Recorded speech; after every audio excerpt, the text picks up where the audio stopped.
Okay. Let's share the stream.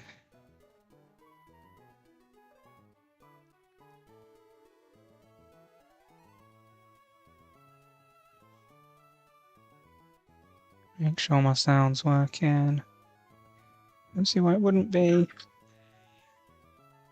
Oh, that was disgusting. I just delivered to myself back. That was gross.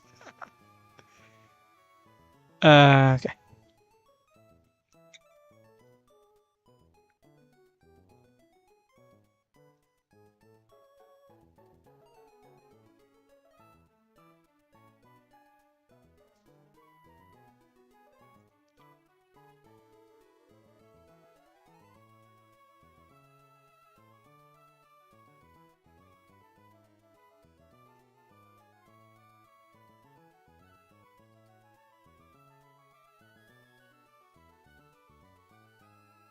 Alright, well.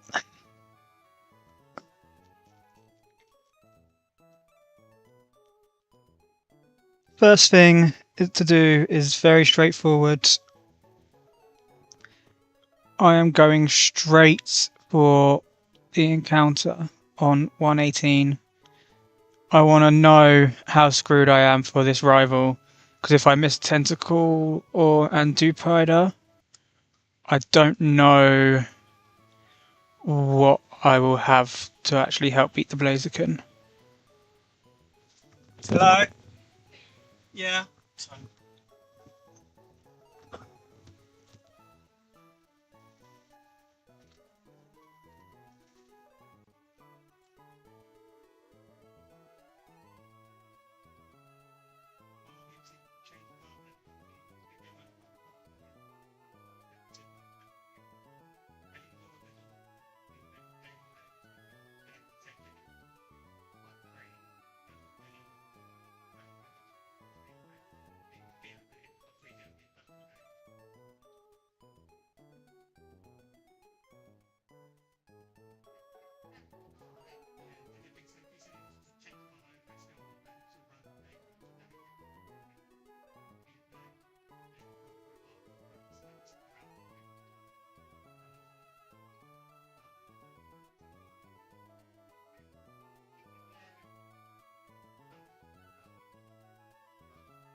A full start to the stream, but I am now available to carry on.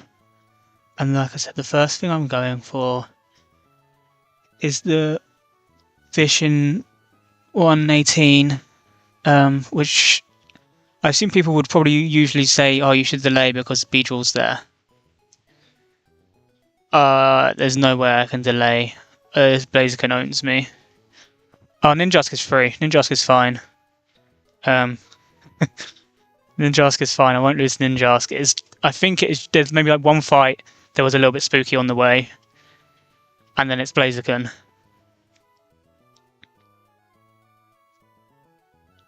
I have Yam Mega, so I can just pivot when I basically take the KO turn 1 and I bait Ninja straight away. So then I have quad resist U-turn with Yam Mega, and Yam Mega's flying type, so it can switch on the Dog Trio on Stone Edge. So it's fine. But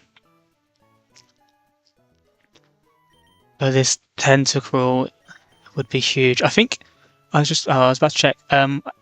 Like Basculin, I think is the one big miss right now in terms of what it would do for this fight.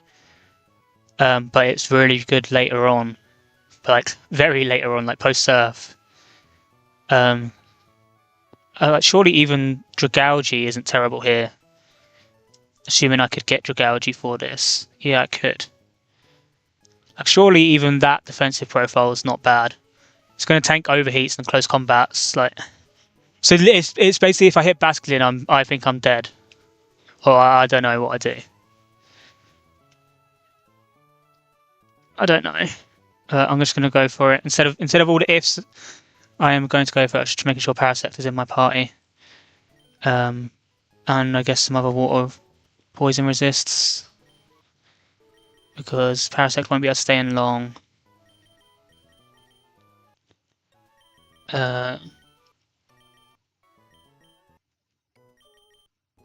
You have Nuzzle. Okay. I'm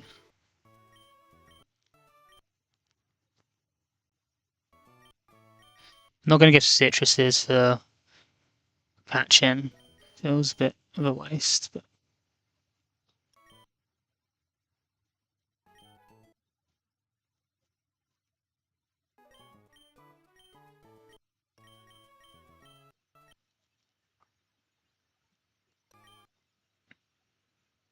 Yeah.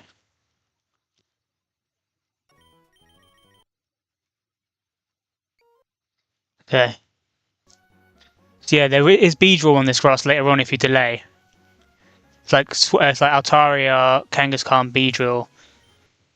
But I cannot delay this. I need to hit like the water poison type, another one to help with Blaziken, basically. Got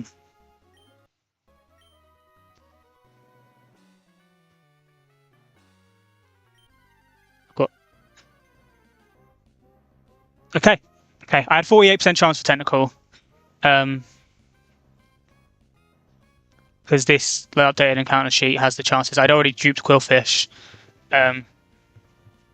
So yeah, the only other encounter that then I could get is Route 111 fishing, which is Gastrodon, but I don't think it would help here. Possibly, but I mean I've got Size of Toad, like similar profiling. So if I calc this and it's like really doomed, then maybe I'll have a look here at what that would do. But ideally, I want to save that for grass because Donphan, Excadrill are like crazy. I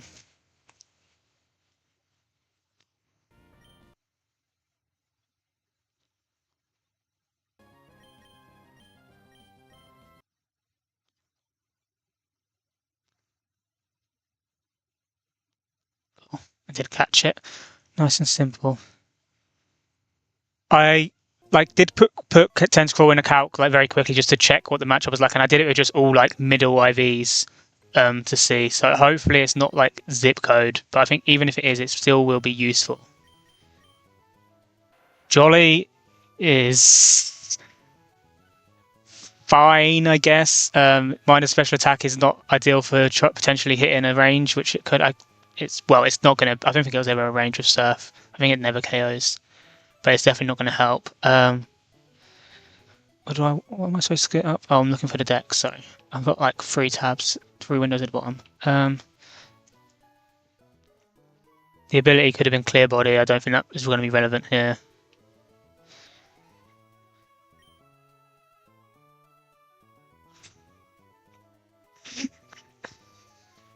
Why are you 0 for death? Why have you got no bolt? Oh my god!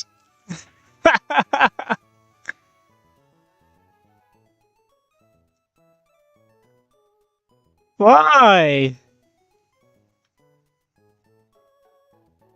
And this is the one time that I actually have some context for what the IVs might mean, and you're 0 SPDF.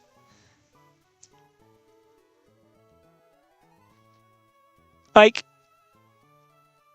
yeah, you probably tank overheat really well anyway, but I mean, you do. Uh, you still only take 30% from an overheat, so I guess it's fine. It's not ideal, but it's something. It gets. Let's check what moves I'm gonna. Yeah, surf. Toxic. So like something I might be able to do is basically get in Quillfish. Like basically, it's basically may probably try to pivot between Tentacle and Quillfish. Get Intimidate. One of them can surf, and then depending on how many Intimidates and like overheats it's used, I think Torterra can then probably just heal off of it. Just yeah, it's really fast. Okay, that is true. It's very fast, but it still gets outsped at +1 by a mile. So it's not relevant here. Maybe it'll be relevant later on. But yeah, they do both have toxics. That is a potential thing. Like I don't know how long I'd have to stall with synthesis and toxic and pivots. It might just take me too low because Torterra is also trying to beat Kingdra. And I also wanted potentially a Quillfish in Sim for that. I think I'm just going to have to end up sacking Quillfish in this fight. It's just going to have to come in at some point, intimidate, and get sacked. Which is sad. I'll just level it up and get an actual thing in. I'll do all the fights, and then I'll try and finish off like the proper count because I have a rough line. Do I want to delay anything for anything? I can get knockoff now. I don't think knockoff helps me.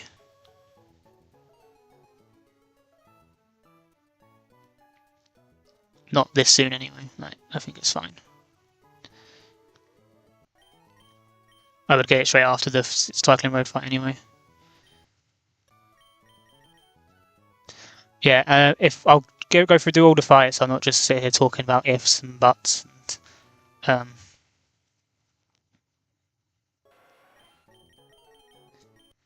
then I'll have a look if it actually has helped much. Otherwise, I might have to look at Gastrodon.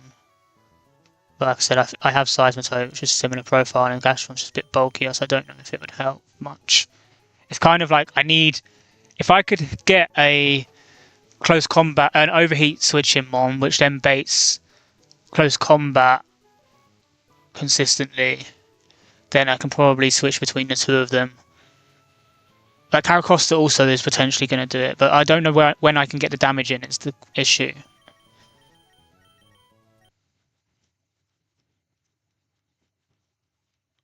It's toxic.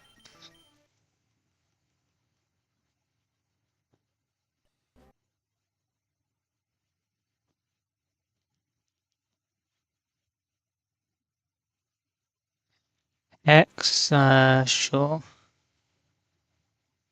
Then a shock. Oh well, that's better, isn't it?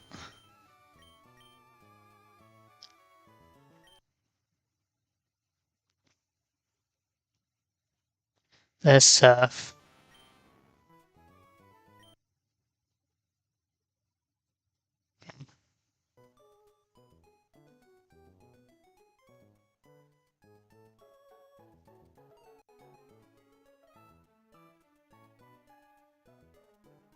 The only one I need to find is Tentacle. I'm copy and pasting the whole thing.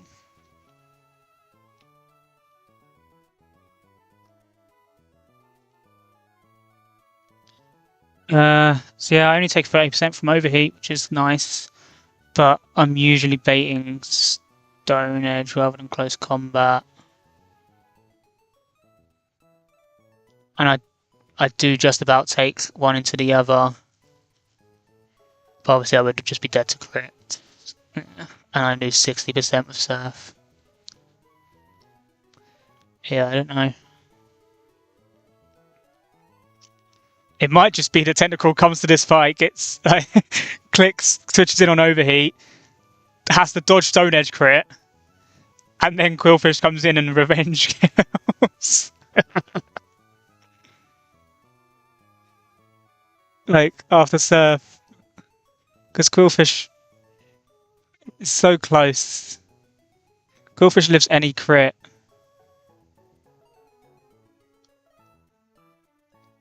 I don't have a guaranteed KO at all. I don't think Muscle Band did it, and I don't get Mystic Water. But like, if I was to get the -1, then I would have a guaranteed KO, which is what I think I have to look for. So I don't know. Let's run the fights up until before that, and then we'll see. We'll see.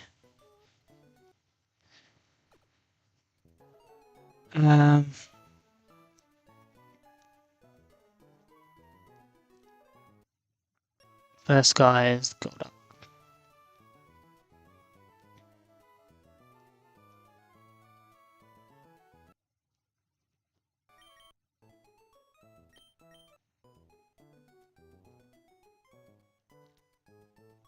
I do also have a candy and a scale that I could potentially look into if it does anything for me.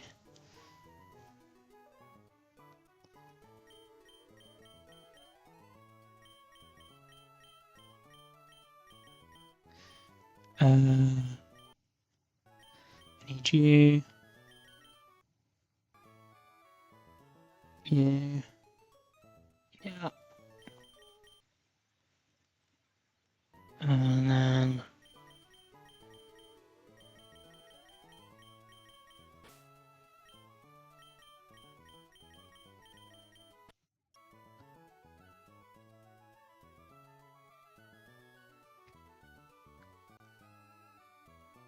what am I missing? Larger.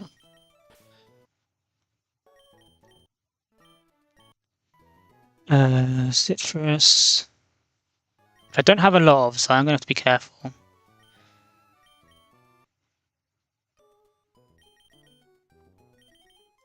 And Spear.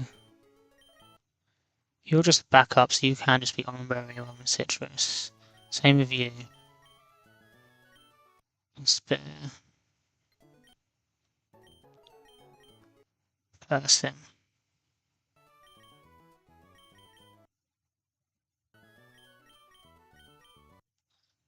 And Serena is leading.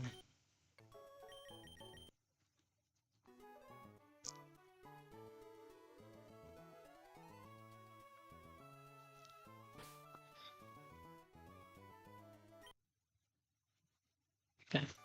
Double check. Asper, Oran, Citrus, Person, Oran. Okay.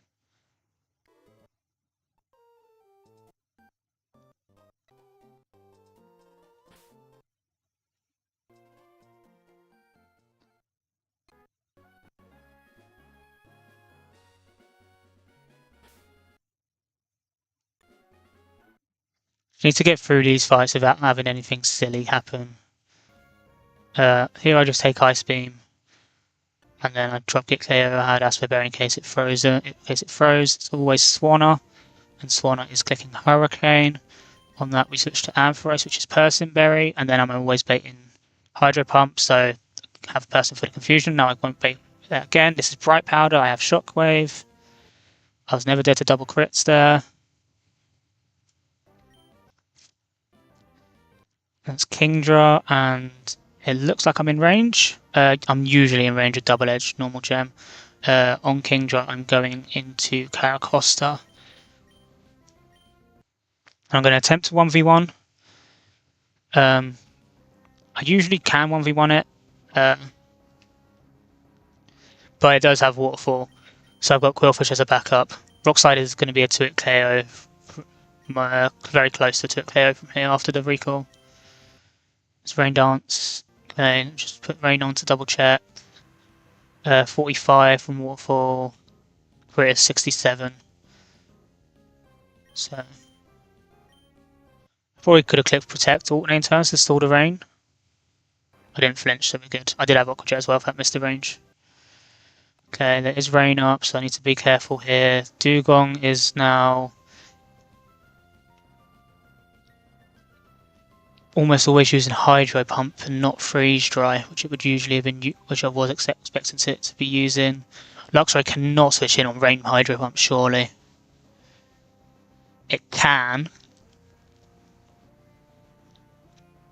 But if it crits, then I'm dead to Ice Shard. Okay, well I can always Protect once and sort out a turn of Rain. Wait, it's going for Ice Shard? Do I show a kill to it? I show a kill to it. That's funny. But Hydro Pump can see kills. But I'm faster than it. Rock Slide has 2 rolls which don't kill.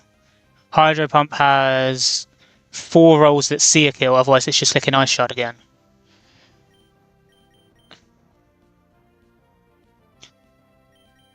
I mean, I just click Rock Slide, don't I? Show me Ice Shard and then I don't have to worry. Okay, perfect.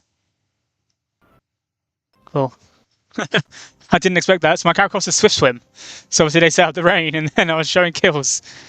I was expecting to have to switch out because I'd be dead to Freeze Dry. That's funny.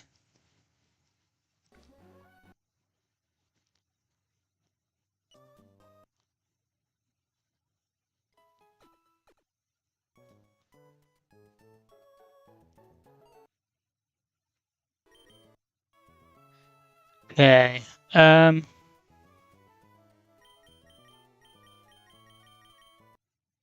Now you can go. You can go. I only need Frozen Copper Raja, and then I need Lycan Rock. I need my Brave Guts Obstagoon.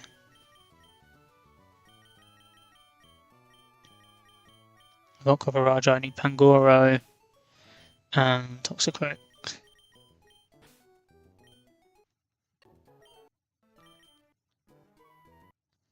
I need Citrus Berry here.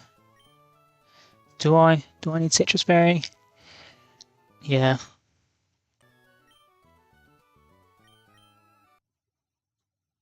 Chesto Berry here.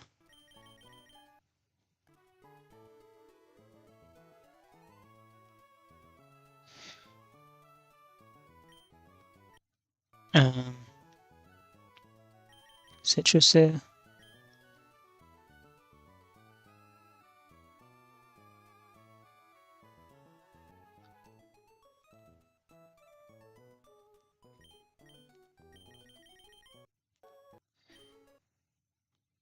RnB is fine here, I think.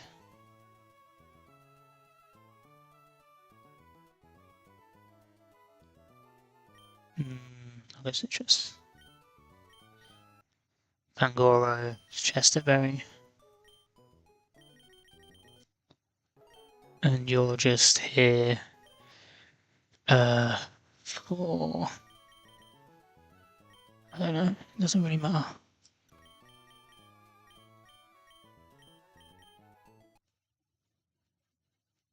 I need to pre-burn, which I can just do here, can't I?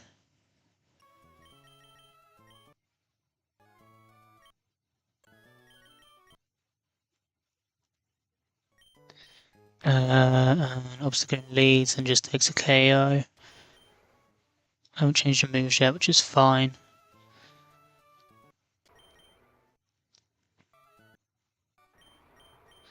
Citrus, then you'll burn, Chesto, Citrus, Chesto.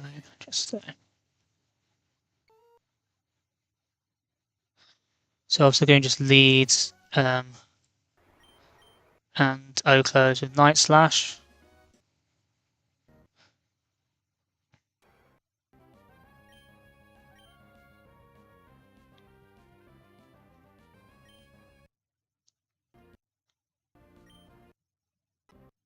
It goes Giraffary because I don't think I Oko you. Is that right? If I do Oko to Swoobat, which is faster than me. Or does it Oko both? Oh, I show KO to both. This is just the first one, which is faster. It's actually technically a speed tie, so I have a chance to just Oko here with Night Slash. Hyper Voice doesn't do much if I lose the speed tie. Okay. Now Swoobat comes in. The Swoobat is sashed. But it still thought that I showed KO because I guess it just looks at the percentages, the raw numbers. Air slash does 25%. On a crit, it does 38. It is simple, so I'm just going to try. All I'm going to do is I'm just going to snarl. Because it's sash, so I would never KO it anyway. And this does -2 special attack. Because it's simple. I could flinch. I have the rest of my party is back up for this, basically. Okay. So air slash crit is 49, so I'll get another chance here to click snarl. Okay, it goes for calm mind. That's why I wanted to click snarl, because I wasn't sure if it had a chance to do that. Okay, I crit. I mean, it had sash. I was always going to be able to KO it after night slash now anyway. Air slash flinch. Like I said, it's 40. Crit is 49. It's now -1, so I now just try and click night slash, and I always KO. If I get flinched, I can switch. Oh, no, it's neutral, isn't it? I kind of want to just switch, actually. You know, I'm just going to switch because it's always clicking air slash. Lycanroc has sucker. I might have missed something. Lycanroc has sucker. It's not going to set up at this HP. Okay. Just there's no point taking any kind of risk on obstacle, even if that looks safe on crit damage and everything. I might have missed something.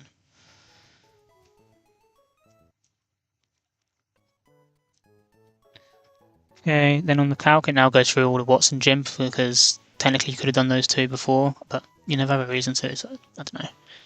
And then it should be Venomoth, yeah.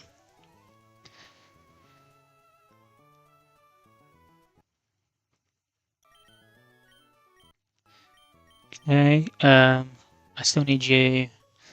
You can go. You can go.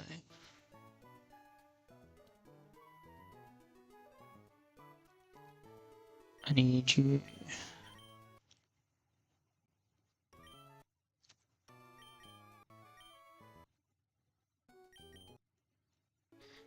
It's coming out. Torterra.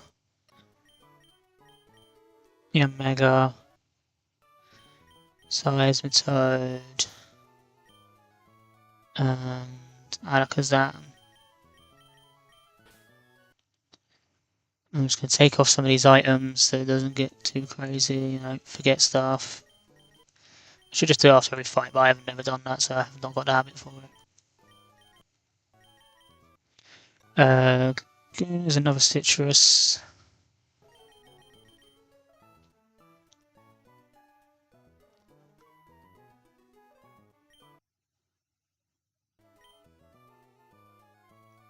Citrus. I have citruses on everything, which might be just a bit ambitious with how many I have.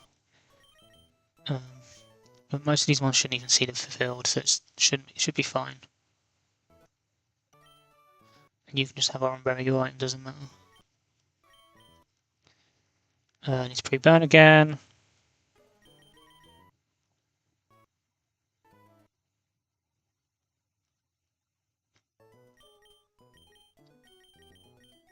Alakazam leads.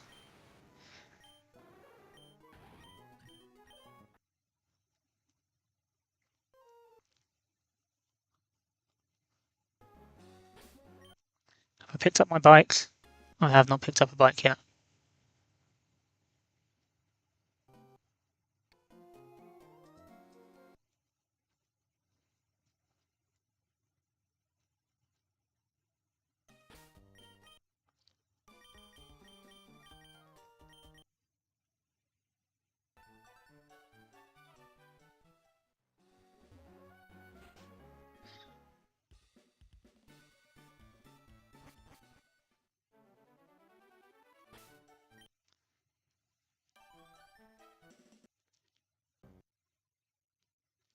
This is just a side shot KO.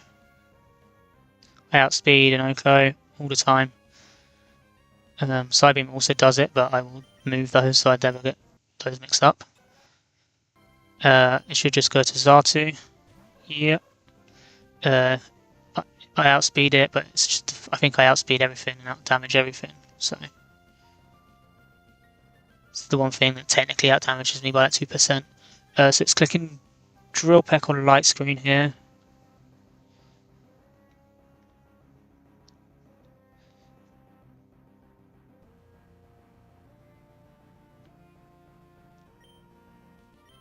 We go to Obstagoon. That's definitely annoying because I don't think I accounted that for that later on. I was supposed to. I don't think I did. Definitely did not. Okay. So, might have to do some stalling. Night Slash does just KO. This is Heat Wave.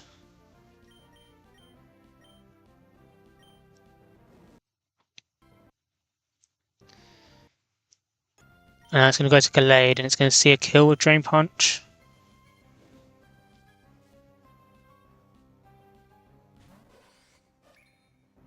Yeah, so this time it's always Drain Punch. Gonna go to Yanmega on Drain Punch. But I was expecting to be able to KO it. I'm not going to be able to KO it because of the light screen.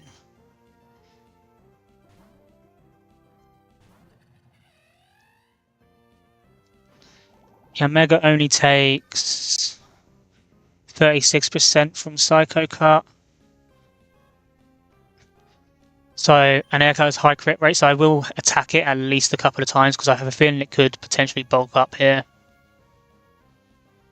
I'm not sure. I think it can.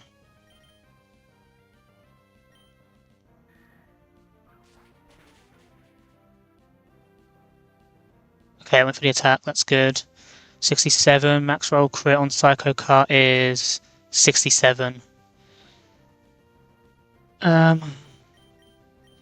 think it can still potentially bulk up, and I need to attack it again, so then it won't be able to. I can't click detect it.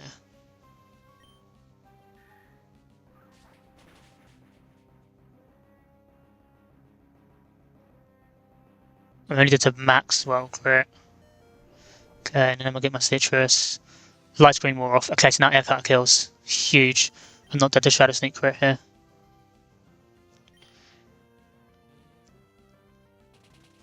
Got away with that.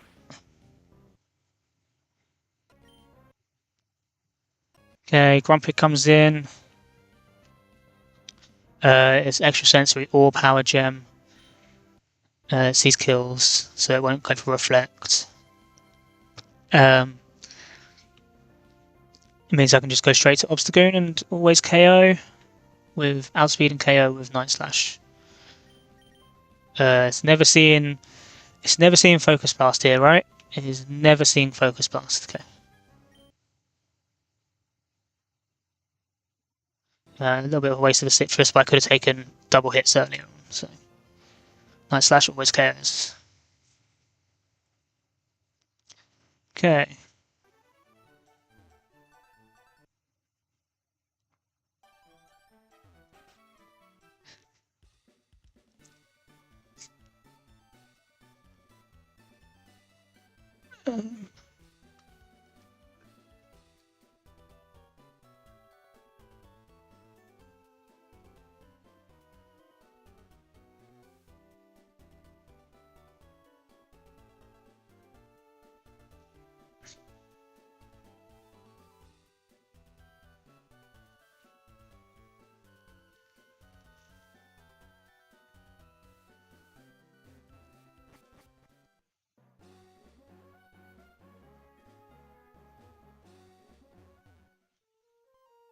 I wasn't punished on that fight for making a slight mistake. I even had on my notes written down that it's Drill Peck or Light Screen on the turn that I switched out of it, or I switched into Obstagoon on the Xatu. But then I, for some reason, didn't make a line where it clicked Light Screen. I just assumed I was taking damage and then I could do it KO. But it was fine in the end. And that's an Ninjask guy, so I want to double check this. Alakazam just outspeeds and KOs. Ninjask is the next in the party to outspeed and see KO. U-turn always sees KO. So it goes Alakazam. Dugtrio also outspeeds and sees KO, but because Ninjask is first, it's Ninjask first. So I can go to Yanmega on U-turn. Then it goes to Dugtrio C and Stone Edge kill, but because I'm flying type, I switch out of Arena Trap. Yeah. On Stone Edge. Go to Torterra, which is Persian Berry. And then it takes Swagger or EQ, or Night Slash, but it doesn't care. Seed Bomb always kills. Then it goes back to Ninjask for U-turn because it's faster, and I Oko Magneton. So then I go to Omega again. This comes in and is clicking Thunderbolt. On that, I go to Seismitoad. Seismitoad outspeeds and Okos, and it's just Ninjask left. Okay, that's fine.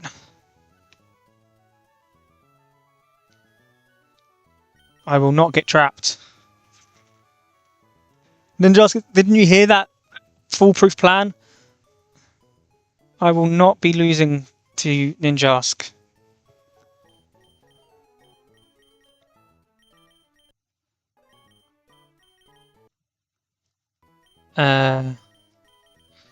You don't matter. You do matter.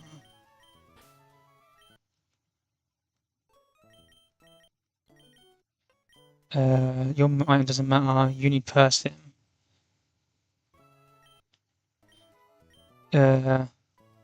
You don't actually need Citrus. You're not coming back in on Ninjask later on. So I can just give you an Orange Berry. You just need an Orange Berry.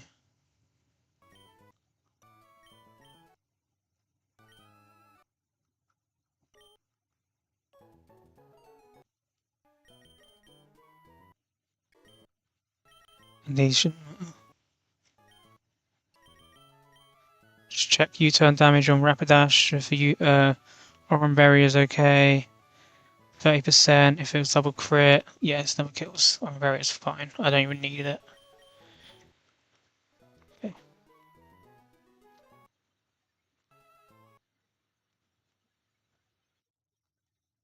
Okay, Orange. That's it. Orange.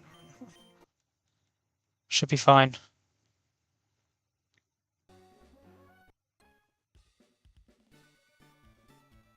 Thank you. Thank you, Raptors.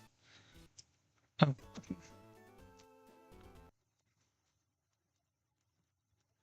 I mean, he said no sound.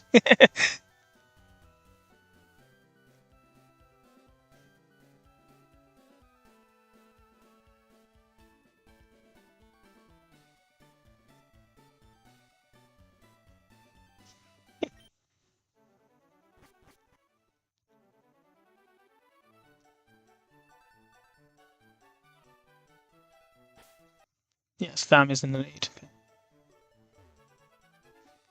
It's you. Okay, Side Shock KOs. Yeah, Side Shock always KOs, outspeeds. Correct.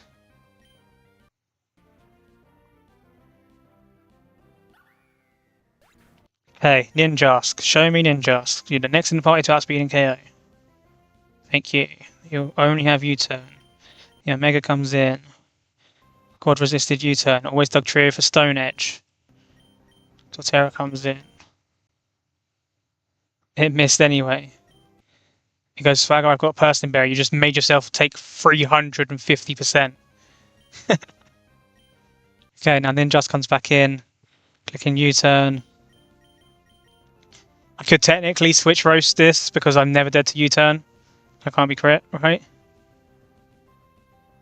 Yeah. Do I Oko something tantrum? I do. Of course I do. I'm like 500 attack.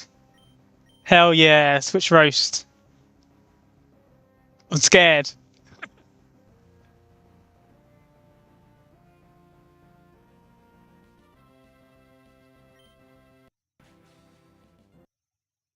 Hell yeah.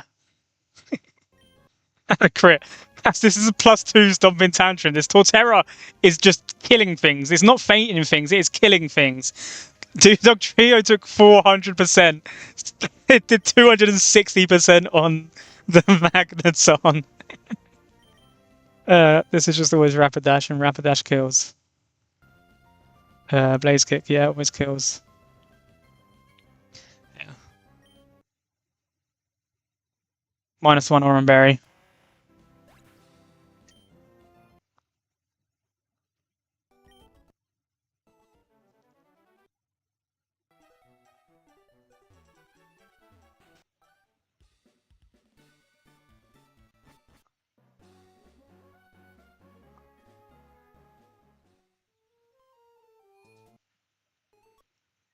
So close, so close. If it had somehow crit me through shell armor, you would have been so close. You could have got me down to 1% or 2%. So close.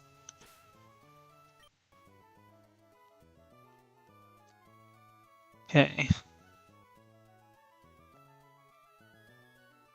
Got Anthony next. This fight was actually tough. I actually need to double check what I'm doing on this fight because this fight was annoying. The Braviary was a pain to root here, and there was a potential that Tentacruel was going to be better for this fight than Quillfish. So I'm going to have to double check this one.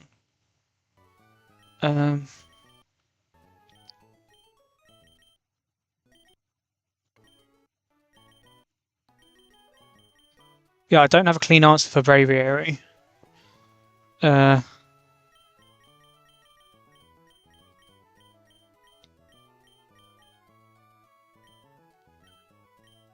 I think it's kind of pivoting between Caracosta and Toxicroak until Braviary has taken 2 close combats.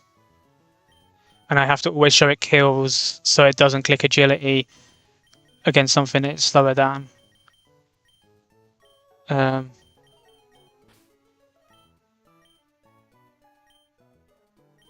do need Seismitoad.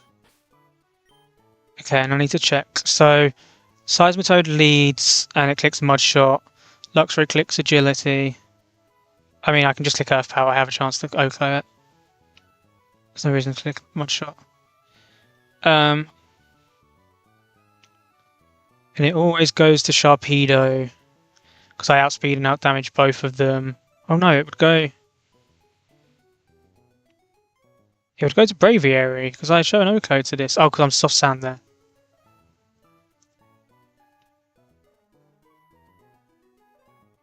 Would I rather Braviary come in first? No, because then it's going to click Agility. I don't want it coming in and clicking Agility.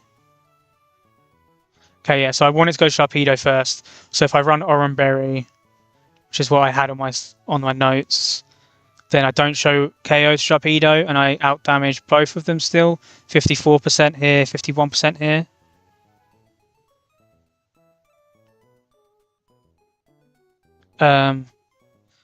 Wait, why won't this just go Sharpedo?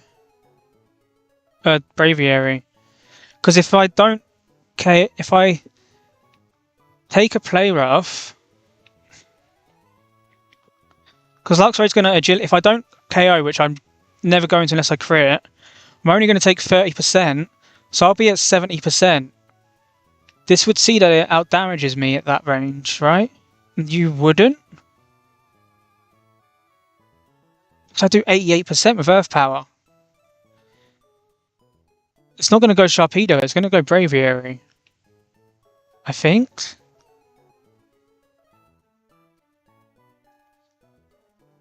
I do not want Braviary coming in on Seismitoad. Because it's going to go for agility.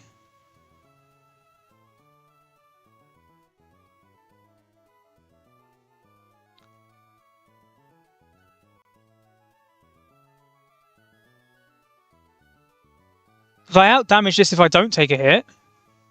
So it just goes Sharpedo because it's faster, right?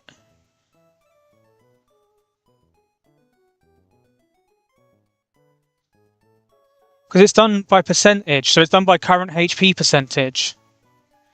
So if I take a play rough, which usually does 30% and I'm at 70%, then it's going to be seeing that you do like 80% to me or whatever, like 51 out of 70%. Like it's going to calc me if I'm at 70%, it's going to calc on what the percentage of that is. So if I'm at 95 and it sees it does 70, then it's whatever 70 of 95 is in percentages. So it won't go to you because you're not going to see more than that. You're not going to see more than 88%. If you're only seeing 64 out of 95, that's not 88%. Oh, that's bad. That would be bad. Can I pre-damage then? So that I show Sharpedo kill?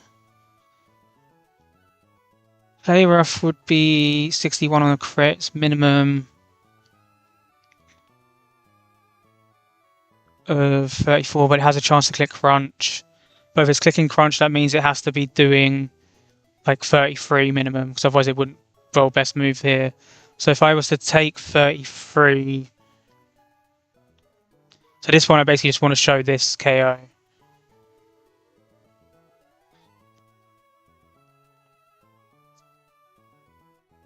That sounds better. That sounds like it makes it safer.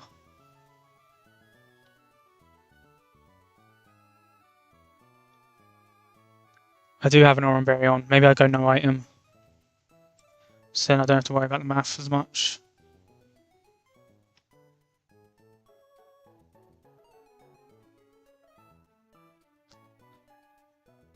So if I'm saying I'm always taking 33, I want to be at 64, it's 97. I need to start at 97. If I start at 97, I get play rough crit.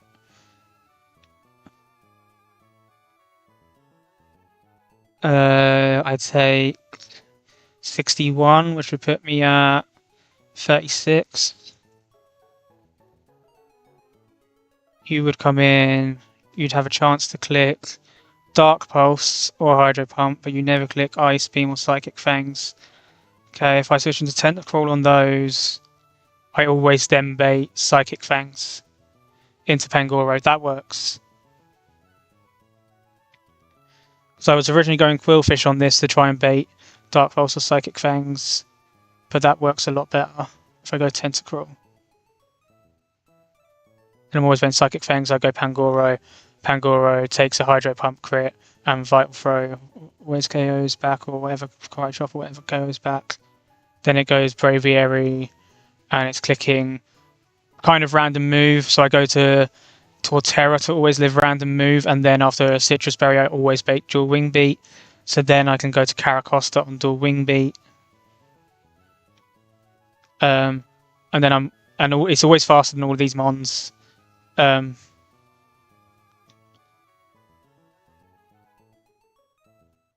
because you only pivot, it's always faster than all these mons. So Caracosta takes a dual Wing Beat, then it's always baiting close combat. Can it just agility if it's faster? Don't tell me it can just randomly +6, just get +6 on agility. Okay, yeah, it's only when it's slow, otherwise it's -20. That's what I remembered. That's what I thought. So there's close combat into Toxicroak. I tank it, I am faster, but it's always going to see dual Wing Beat kill. And at that point it goes -1, -1. So I go back into Caracosta on dual Wing Beat. Then I go back to Toxicroak on another close combat. Then it's -2, -2. And Fake Out into Sludge Bomb always kills. Okay. That's the plan. Okay. Yeah, I need to pre-damage. Otherwise, this Braviary's coming in and it's clicking agility if it doesn't see a kill most of the time. And I don't have anything that like takes a hit and then revenge kills. Like I would have to just Fake Out and completely just keep pivoting and Fake Out, and that's not long-term feasible. And this is when it's at -2, and you would do dead to double crit. Okay. Or like high roll into crit high roll. Okay. So I want Tentacruel, not Quillfish.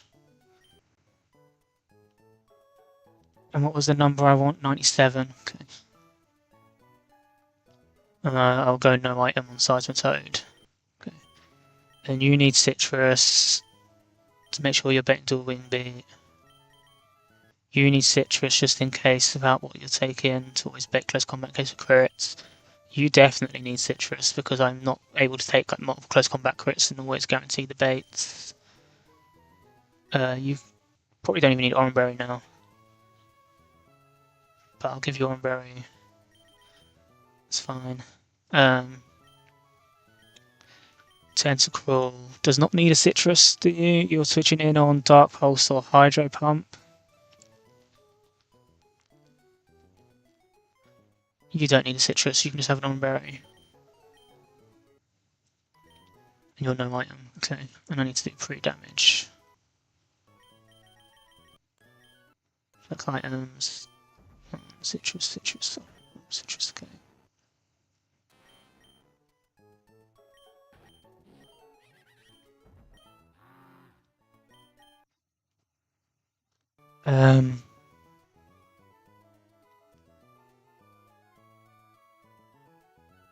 Doing the pre-damage. Pre-damage 1 to 97.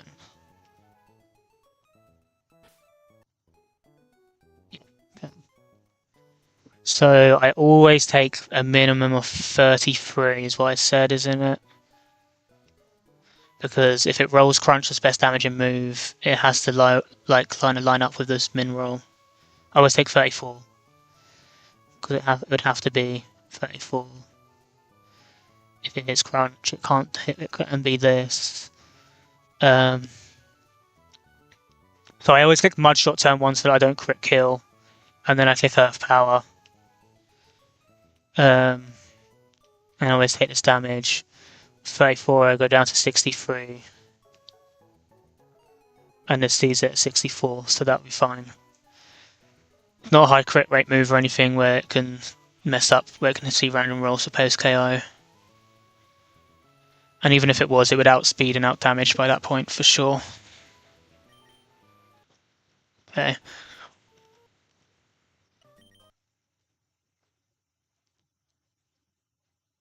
I hope I got this right because this fight's not fun for my team.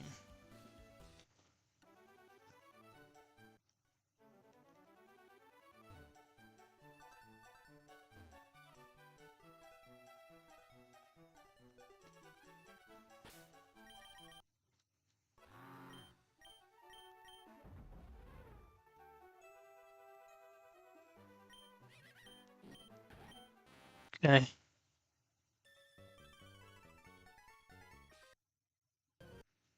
Alright. So I Mud Shot, so I don't crit kill and always take a hit. It's usually agility here. Either way, it's gonna I'm gonna take the same damage. Yep, it's agility. It does outspeed me at +1.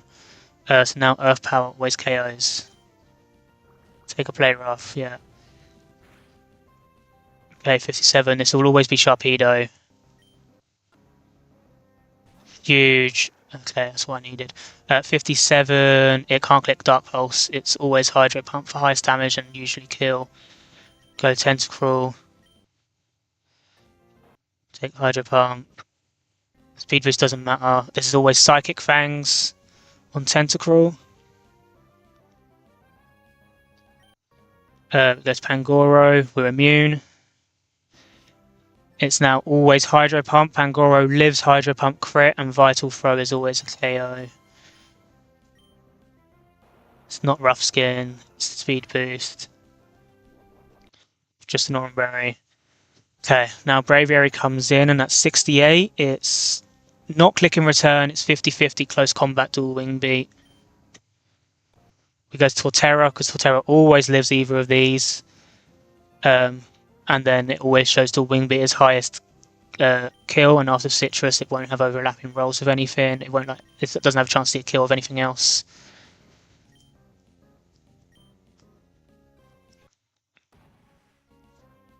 It's the wing beat, which is more annoying because I could have got this defense and Pedestral turn earlier, but that's fine. I healed us with Citrus, and now it's always still wing beat again. The other moves don't see kill. Agility doesn't get score boost if you're fast, so it gets a negative boost. So this is always dual wing beat. So Caracosta comes in on dual wing beat.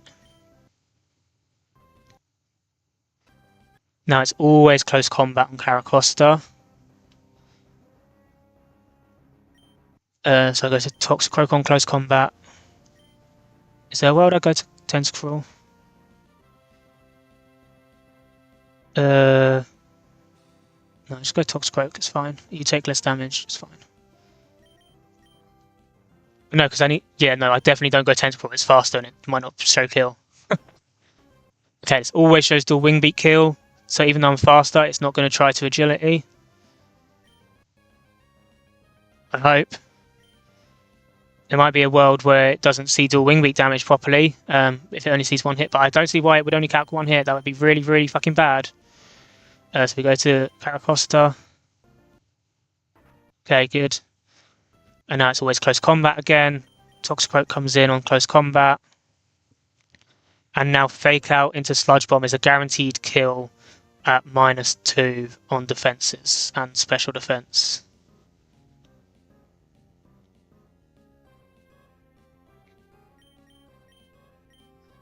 It's defiant, so it can be flinched. I got Poison Touch. That looks like such a low roll. That does never looks like 26%. The 25% on the HP bar just never looks like 25%.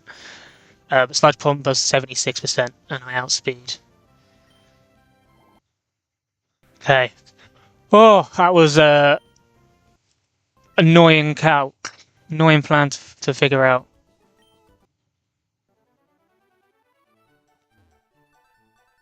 I think last time I just had Manectric or something, which just outsped and KO'd Braviary, and then it chain killed Sharpedo. So I intentionally baited Braviary in, and it was fine. Ampharos is like my best electric type. Well, Ampharos and Luxray. Luxray obviously triggers Defiant, so I could not do that, and it's slower. Ampharos was dead to crits or something. Yeah, if it couldn't come in on a hit and live crits, revenge kill, and it doesn't even 100% revenge kill. So that was annoying. Alright, nice easy one next.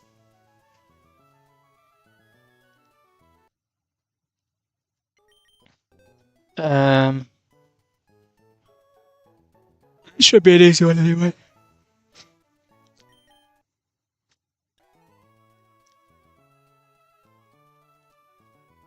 So Esmeralda, I guess you can come. I basically only need 2 mons for this fight.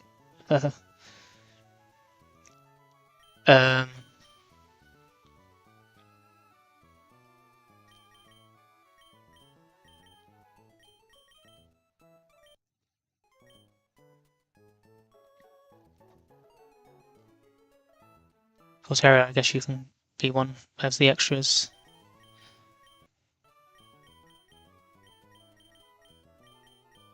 And if I was going to have to sack something, which I really don't doubt I would ever have to, then it's probably Carnivine.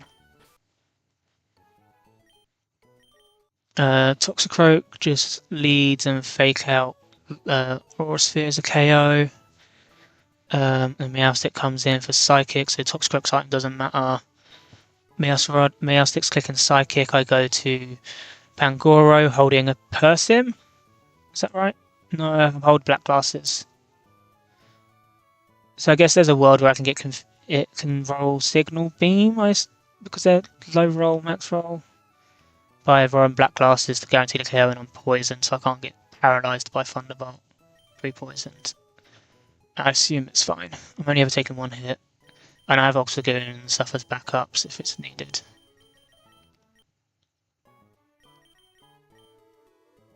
Just give berries. Just give orange. Your item doesn't matter. And you need Black Glasses.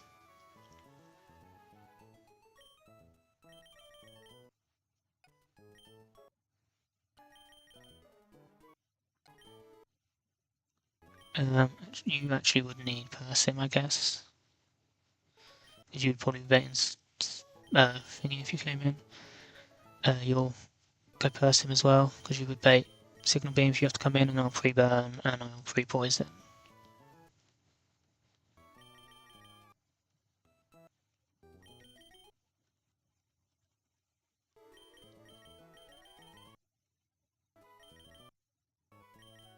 Need to make sure I heal when I get there. I could have done it on the script when I get there, but if I can do it here and then just heal, that feels like it's a bit more moral to at least use my potions. I have super potions, don't I? Yeah.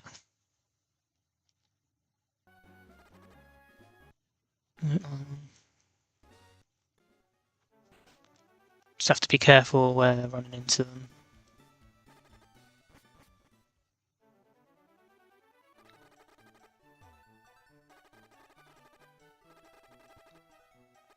It's Alyssa. I just fought you, didn't I?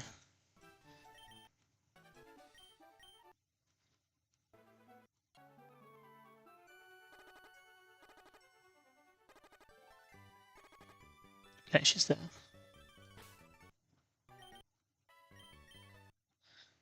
Okay. It should just be very, very simple. Oh, I was supposed to have Copper Edge as one of the backups, it doesn't matter.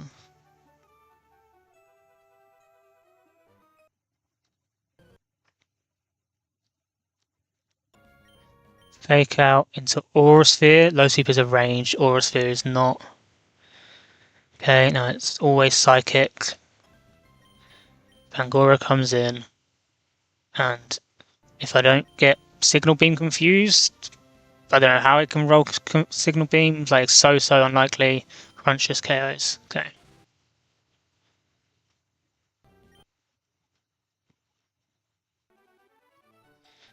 Cool.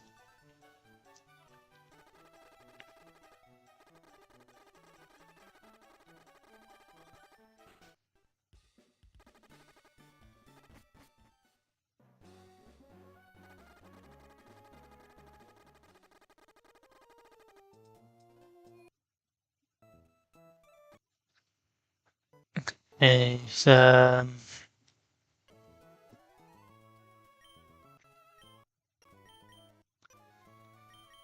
Scroat can go back, Seismitoad can go back. Goro.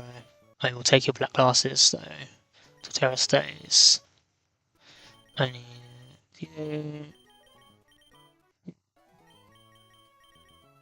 Potentially you.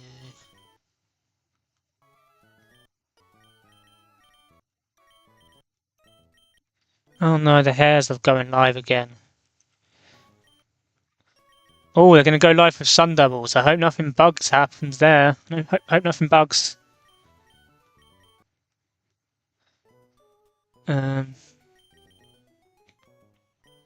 been a bit frivolous with my citrus berry use, you know. I think I do need it for the Raticate. This Raticate was a pain.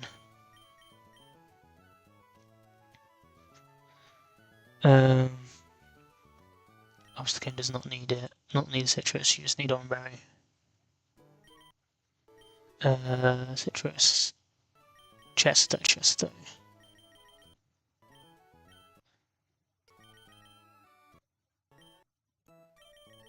So time for us to need a citrus. Frost is going up against Pheasant.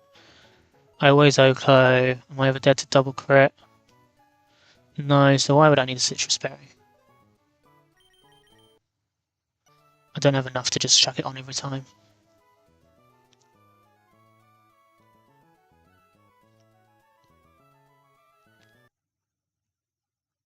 And I need pre-burn on Obstagoon.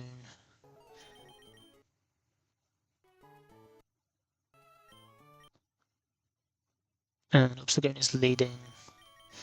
And I need Brick Break on it as well. Gonna get Brick Break. Just gonna have later. I am going to keep Headbutt for now. I don't think I need. I can relearn Rock Smash. The normal stab could potentially be useful, depending on. I don't know. It could be useful at some point. Still like a stab facade, a stab guts guy. So I can get back Rock Smash. There's no point keeping it if I don't have it on a line. Okay. Basically, I'm up against the Pachirisu, which is just light clay and is just going to want to spam screens. So.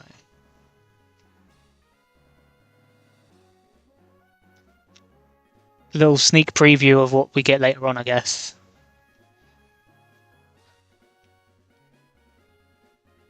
And Obscure has Snarl, which I have to keep so that it's more likely to spam screens. Because then it's more likely to it can get boosts on both of its screens moves.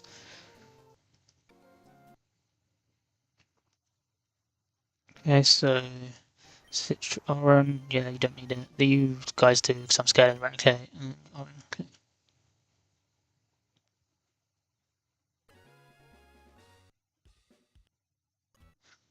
Oh my god, you tell me that every time, just make me get on my bikes.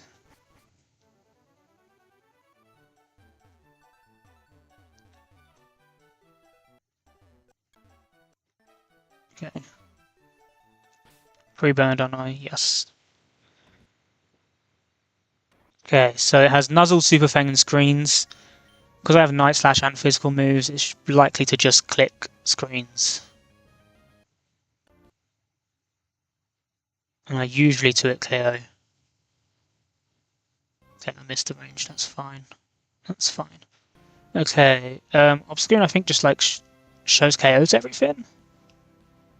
Or close enough. Shows KO to Racket. Doesn't show KO to Jumpluff. Well, it might, but I think the first thing that do I outdamage Jumpluff? I outdamage Jumpluff, so it just goes to the first thing that's faster, which is Unpheasant. That's why I've got Unpheasant next here.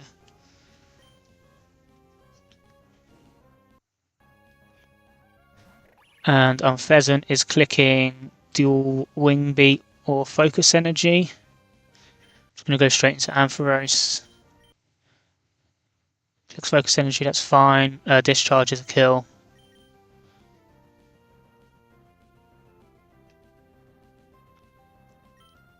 So that's guaranteed crits. It's Super Luck, Focus Energy boosted, high crit rate move.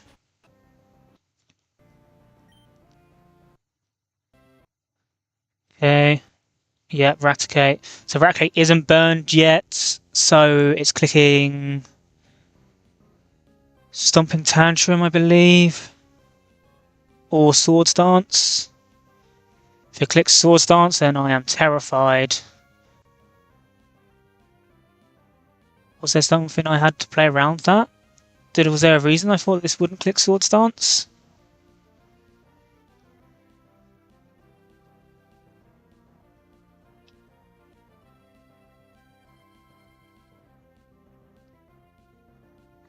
If I switch in on Burn, if I switch to this, yeah, +2 is just. If it goes to +2, I'm in a little bit of trouble.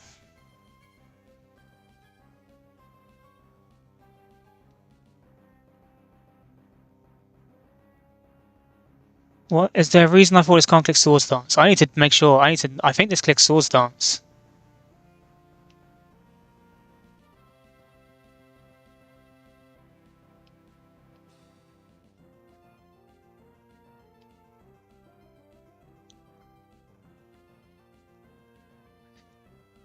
Okay, I can't KO it. It never sees kills on me right now. Defaults to +6. I can 3-hit KO. I mean, I can 2-hit KO. So it's not getting +1 and +2 for that. It's not slower than me. So it's just +6. It just can Swords Dance. It can tie highest damage move here. And I can't stay in with Ampharos because Ampharos is dead to Stomping Crit. Not always. But if I switch and it Swords Dances, then I'm screwed. If it goes to +2 here and then gets the burn, I don't have a switch in anyway. Because it's just random move facade Stomping Tantrum. Fuck.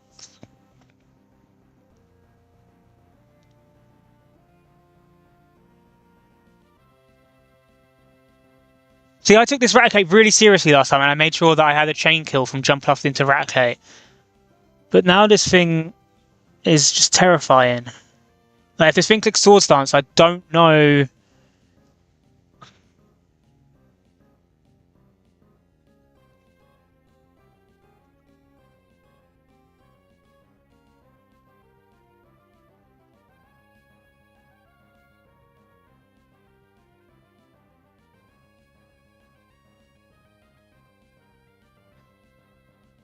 I could switch into Luxray here, so then it's only +1, but that has Facade, or that still has rolls to kill with Stomping Tantrum. And I would be dead to some Stomping Tantrum crits if it just attacks.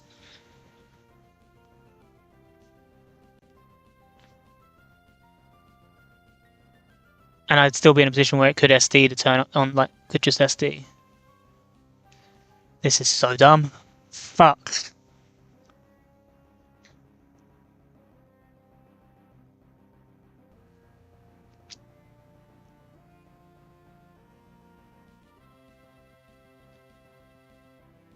Because Hera doesn't live a +2 Facade, but it does always bait Facade. I think I just have to go towards Hera. If it's Swords Dances, it's always Facade. And then I don't know. I really don't know after that. But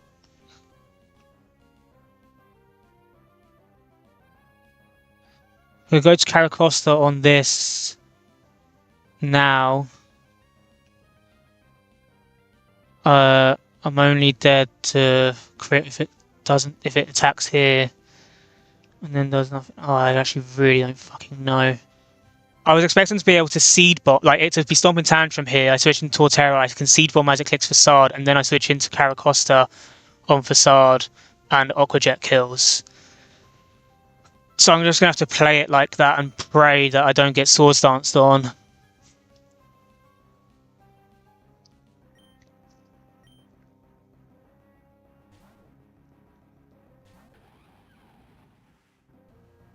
Oh, thank you. Thank fuck for that. I actually think that might have wiped me if it clicked Swords Dance. It definitely was taking a KO if it clicked Swords Dance.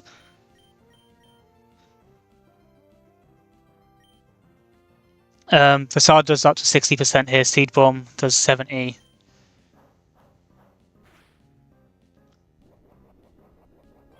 I'm always baiting normal type move again.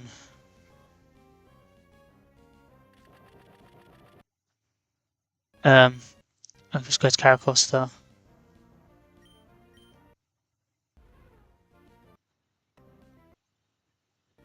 And Aqua Jet kills. That was poor planning. I need to respect that. Raticate is a demon. I need to respect that more. I was just like, oh yeah, I can go Torterra, Seed Bomb, Aqua Jet kills. I can just switch between the two of them depending on what it's clicking on switching. But because it didn't see kill, that was definitely just like 6. It was probably like 40% to click Swords Dance or something. Because obviously highest damage move is like 60. It's like 80-20 to just outscore it. And then it's the 50-50 after that. This is always Seed Bomb.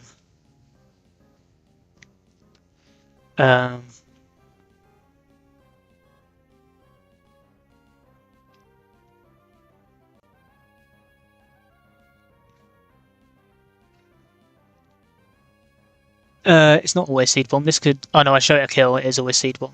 It can't Swords Dance. It could Spore. I have Chestos on my other two guys. Copperage just Walls. And I also have Luxray. I'm going to go Luxray first. Okay, I have Chesto. I'm going to try and Nuzzle.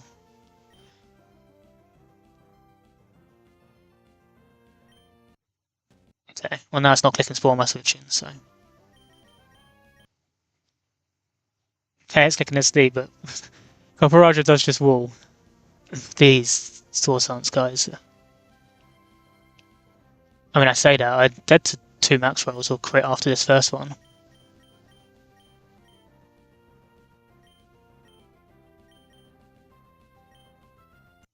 What the fuck? What the fuck? Oh wait, it's not +2, it's +1 because, and then +3 because of the, Okay, I'm not dead to crit. Because of the Intimidate, I'm fine. Yeah, I'm never dead to Acrobatics crit here. Flying Gem Acrobatics, I'm not dead to crit. It's +3. +3, show me it's +3. I'm not stupid, I intimidated it once. Yeah, okay. I was not dead to crits there. Crit high roll was 95%. Jesus Christ, that fight was scary for no reason.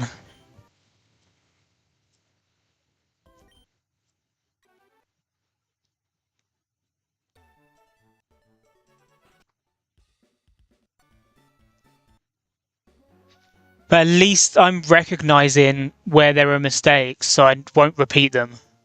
Because if I'd just gone through that fight and I just switched into Torterra and I clicked on with Tantrum and I thought it was safe to just always do that, then I might make the mistake again on the future run. But I'm always now going to remember that Raticate could just click Sword Stance when it's not like burned because it's not seeing as much damage.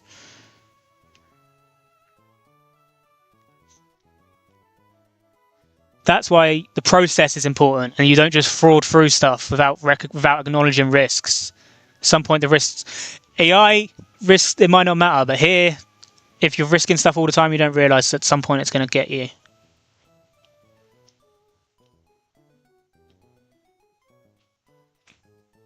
Also, that jump off clicking Sword Stance twice is really annoying because last night, Matt and Tarnaz was just paralysed in front of the jump off in Trick House.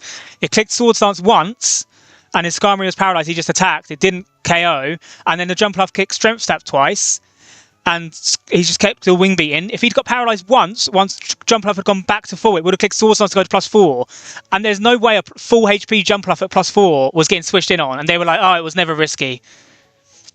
They would have had to sack to the jump off, and they just stayed in clicking paralysed dual wing beat, and they're like, oh, it's fine. And that the process is important. Not following the process annoys me.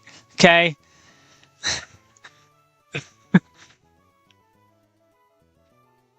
Oh, that's a bit of a tangent rant for no reason, but okay.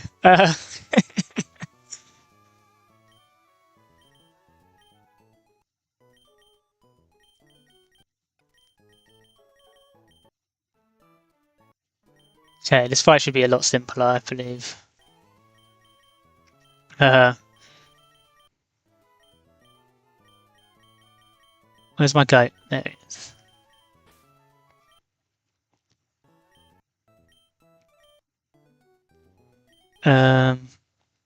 Most of these don't really need items, they're just here for backup, so I'll just give Oran berries to a few of these. My viewer count just went up. Is that because I was shit talking and one of them's heard and come by? I did say it to them in their chat at the time. I was like, that was risky. And they're like, well, it's not risky. And I was like, yeah, I don't mean wipe risk all the time, but just losing them on is risky.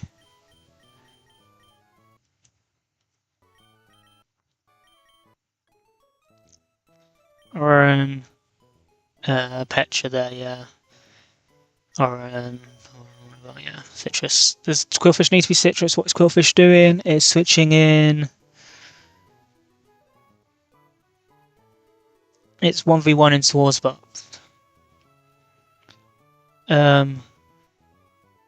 Yeah, because of headbutt flinches.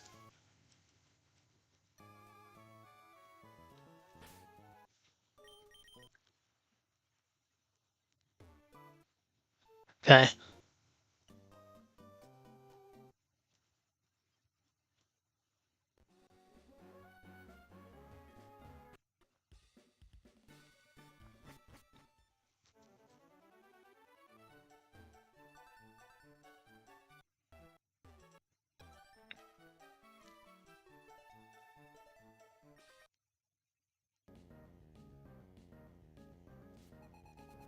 Okay, so this is one more trainer after this, and then it's the rival. Okay, so I'm always living Hydro Pump crit here, and discharge KOs always. It's always Hydro Pump.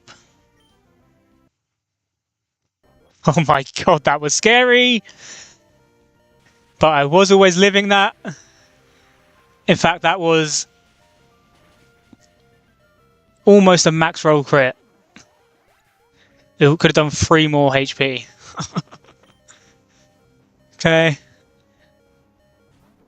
That does change debate order because Swordsback was not doing very much damage to me. If I didn't get crit, it was never seeing top roll kill, but Salazzle was. So now this is just random move. I can just switch in Quillfish on random move. And I get Intimidate off.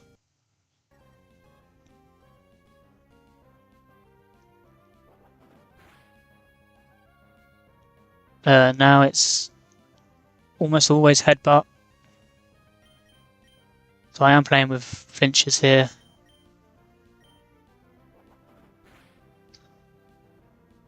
But Quillfish has had its time being flinched on Broady's low punny and it did not want to go through that again. Max roll crits 51. I can save a citrus here if I switch to something else. How much does Aquajet do from Caracosta? Probably enough, and Caracosta's not dead to jump kick crit anyway. No, it's not even dead to double crits, so go to Caracosta. And then Aquajet looks like it kills from here. I also could have just clicked protect because that was always jump kick, but I wasn't dead to crits. Okay, so Lazzle comes in, and I actually just kill it now.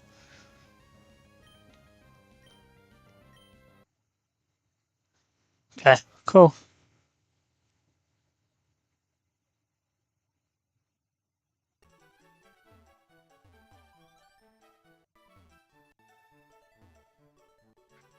Also, the tangent from before about caring about the process of things, that comes from when I was playing Yu-Gi-Oh! Mainly. Because Nuzlocke is whatever, like it's your own game, like you can play it however you want. If you don't care about risks, you don't care about risks. But playing Yu-Gi-Oh! It's like, and we had team plays and stuff, and it was important to always be looking at what the best play was, even if you got away with it. You could. It always annoyed me when people were just like, "Yeah, but I won." I was like, "Yeah, but you made the wrong play." Like, and against better players, you'll get punished, and we need to like, it was just that mindset was always there. So it's nothing against anyone in particular here. It's just the way I've always played these games or games in general, I guess. And I just can't drop that mindset. It's the way I play. So it's yeah. It got me to Worlds for Yu-Gi-Oh! So.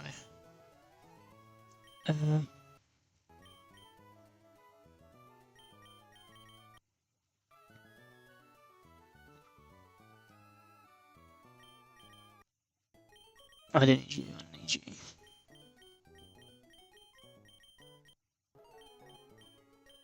Right. After this one, it's the rival. I will have to go back over some of the calcs and see.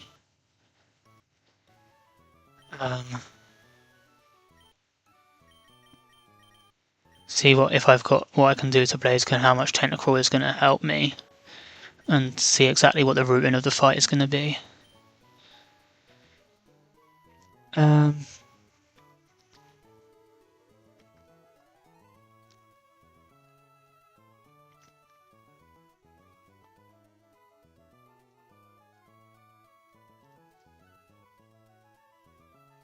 Muscle band.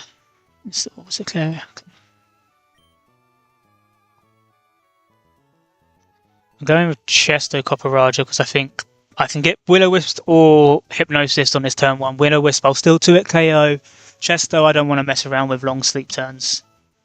Yeah, okay, yeah. Yeah, I know some people agree with like result-based analysis stuff, but some people is like they're just playing for fun, so it's whatever to them, so they don't really care. But it's just, yeah, because I played competitively and stuff, and then it's like it matters, basically. You're fine, Warren. You shouldn't even beat on the fight. Use Citrus. Because you could be dead to double crit otherwise. I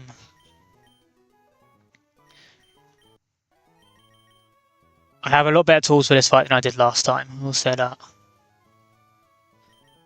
I don't think you need Citrus. You don't even usually come in.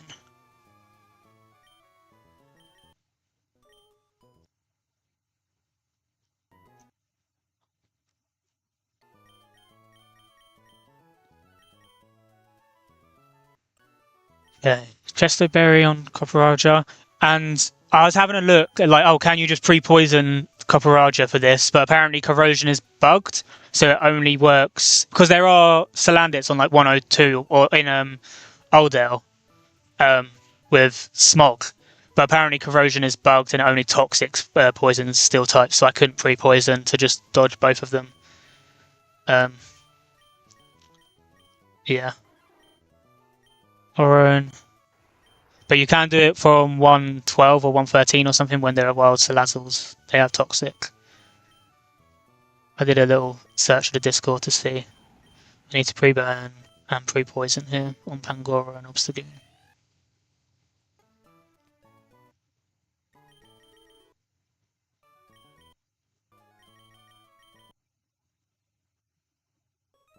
And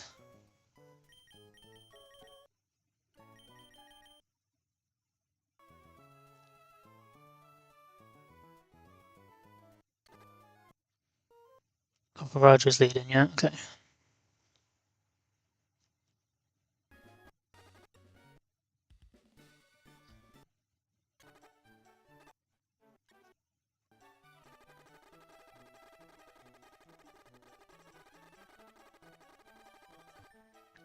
Where's this fight? I just beat you.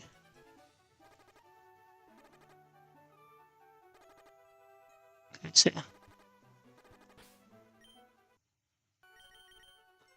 And again, I know I could just pre-poison while I'm standing here. It just feels a bit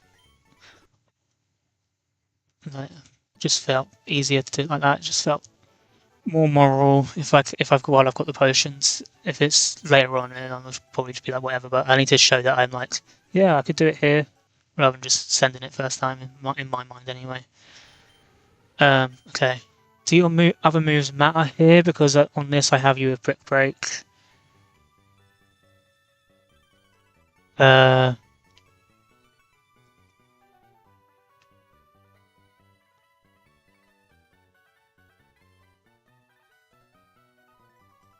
Surf Edge always sees KO, so no, it doesn't actually matter if I show this a KO or not.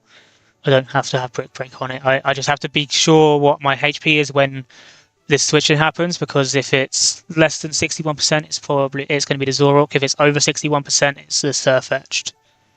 I can also obviously see the little flicker, I believe.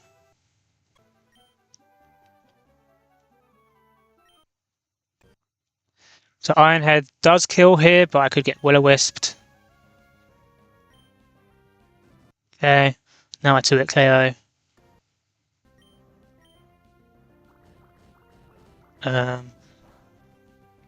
103 should never be. I would need to be 88 for it to be Zorok.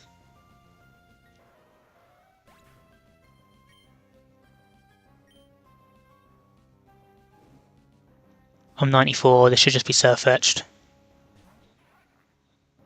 There was no flicker. Surf-Etched, we go Yanmega on close combat. Huge. And Air Cutter just KOs after those defense drops. I had to pivot and risk crit so much on this on attempt 1. But now I just I even outspeed this with Yanmega. I've got a very, very fast Yanmega, so I even outspeed this, and Air Cutter is a kill. Okay, now it's always Zorok, 101. I'm not showing any kills, so this is always Flamethrower on the switch. You need to see the little flicker even while it's just a Zorok. So I don't want to switch straight into the Pangoro on Flamethrower. I want to switch in on Night Days, because double crit would potentially kill me or crit into... No, actually, no, I was fine. I'm never dead to double crit. Oh, I am dead to double crit if it low rolls? No, I'm not. No, I'm Citrus, so I'm completely fine. So I'm pre-poisoned. If I was switching on Night Days, I have Vital Throw, which never misses. But I'm pre-poisoned Flamethrower. It does 37%. Crit does 56%, which is...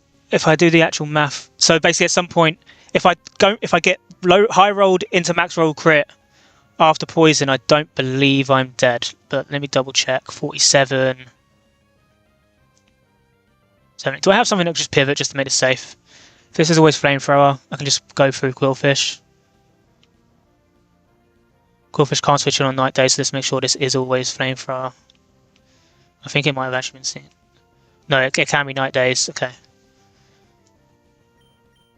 I'm pretty sure I worked this out that I'm fine because of the way that because of the numbers. I'm never dead to max roll into crit, and Citrus would always trigger if it double crits. That looks like I'm dead. That did way more than... Oh my god, I went pre-poison and not pre-toxic because I did it at the counter. So I took way more than I'm expecting there. Oh, that's stupid. Yeah, I took 12% instead of 6% there, so now dead to some high roll crits.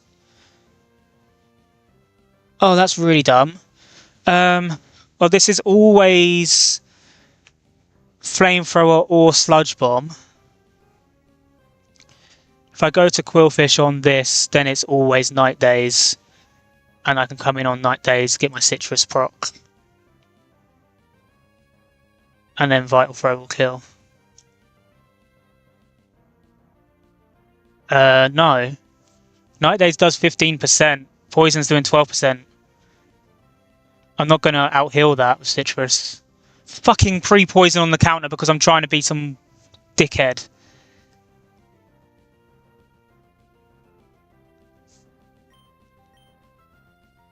I had Obstagoon as a backup for this. Obstagoon is never dead to crits, never dead to double crit, and it's not night days. And I have Brick Break KOs. Okay, we're fine. Max, I might have been dead to double crits with the burn damage. No, I wasn't. I've got Berry. Okay, Brick Break KOs. This is never night days, so I don't have to worry about accuracy. Okay. God. Okay. We got... I lost the Mon on that fight last time. I had to sack Octillery. I can go down the bottom now. Yeah, that guy scares me every time! Okay. We got Cycling Road Rival Deathless still. That's good. Well, in this split. Okay. I need to figure out the exact line for this fight. I can put the notepad up on the screen.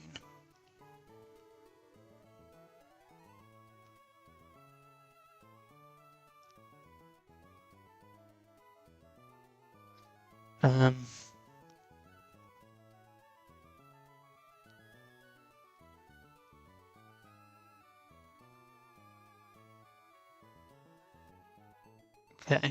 So you can see I've got like a rough idea.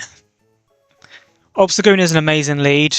I kind of wanted to be. I kind of wanted to see if I could bring Copper as the lead, because Copper also beats Alchemy, so it just roll compresses quite nicely. That's why I had this muscle band and stuff here. Brick Break, and it sometimes 2-hit KOs. And I can teach a hidden power so that I increase the special move, just like light screen chances. The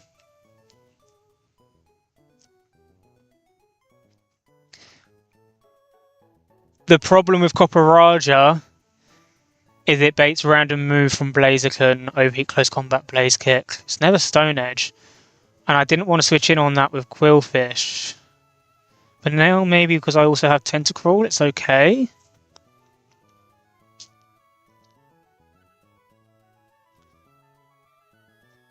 Because I was planning on Quillfish beating Weavile. And if I go Obstagoon, my Obstagoon is really fast, even though it's brave. So it outspeeds Blaziken and Kingdra and Serena, so it just goes to Weavile. And it's clicking low kick, which is a really easy, clean start.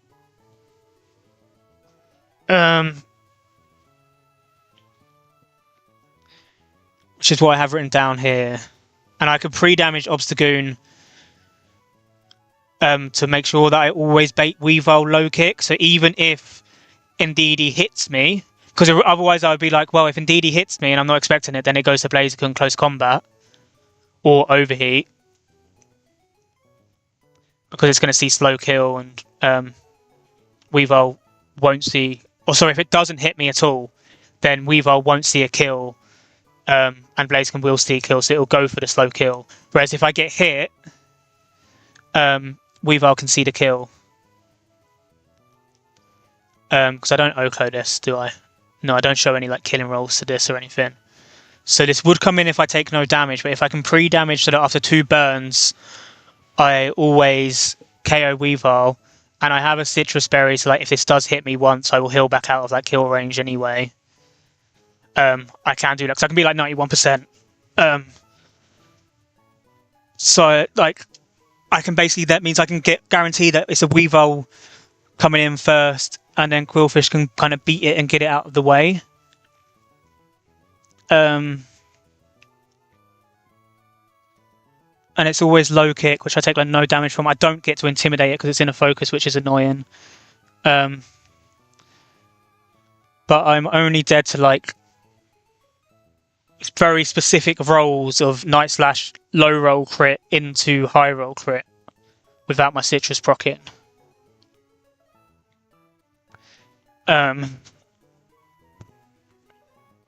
So like this is okay as a start, but then Blaziken comes in for overheat after I take these 2 attacks from Weavile, and this is where I'm like, oh, I don't know what to do, because I actually would have preferred to be able to switch into Qwilfish straight away to like give it the white herb. It's like I've got a few monsters that can switch in on overheat, like yeah, like Caracosta can. But it does, if it's clicking overheat turn 1, and it just gets to then do a full power overheat again later on.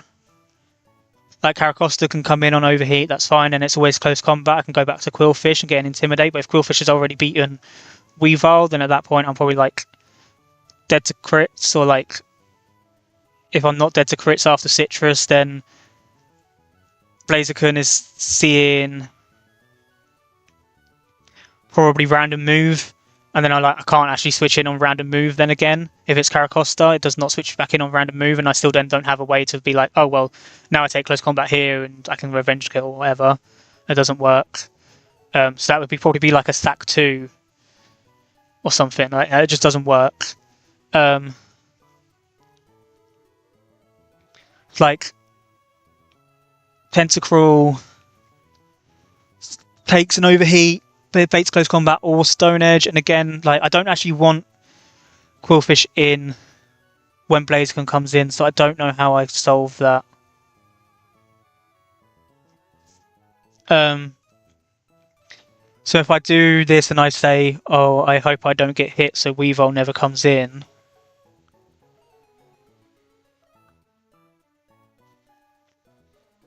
and I don't know how reliable that is, because it would always be close combat if I haven't been hit. I can go Weavile on close combat, I get the Intimidate, but then it goes White Herb, but that means it sticks on the -1s. I don't even live max roll.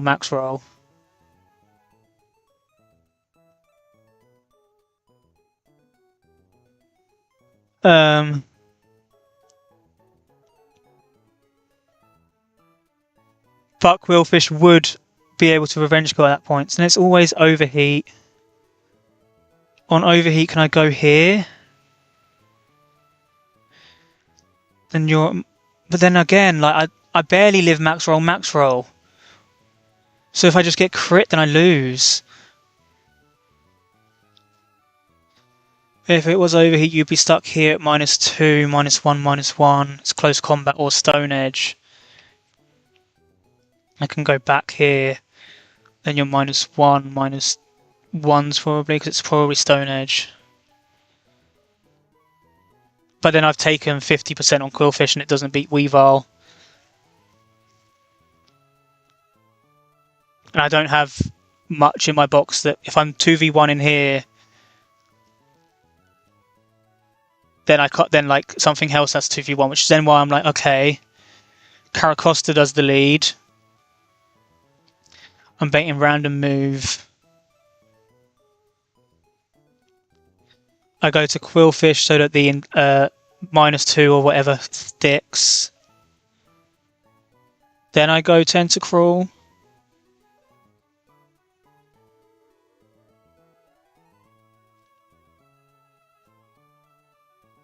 Or is it better to go Tentacruel first?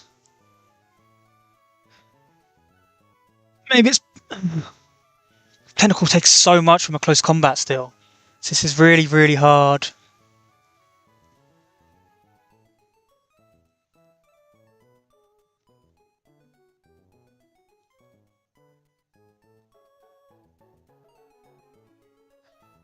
And because of the speed boost, like I don't ever have a way of like revenge killing it, because like you're just dead to Blaze Kick.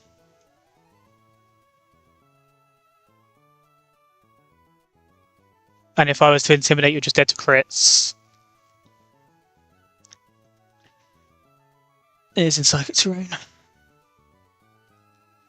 The pros of bringing Copper Raja is that Copper Raja can do the lead matchup, and then it also just destroys the Alchemy.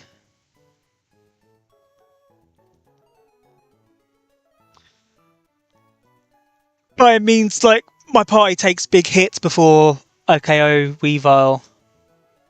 Because basically, I've had it basically my line here is like, oh, Blaziken comes in overheat, and I said I don't know how I beat this. I like Caracosta, Seismitoad as a potential, but it just takes because it's fine on the other moves, but it just does not take close combat. But it does at least bait close combat. I can't imagine Gastrodon is much different to that if I had like a just average Gastrodon. If that's my only other option, I think really for encounters that could do something.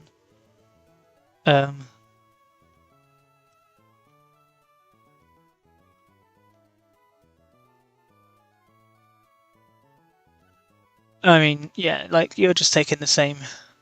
You're just like this exactly the same as Seismitoad. So I'm not sure. I have a Candy and a Scale, but I don't think those really do anything for me.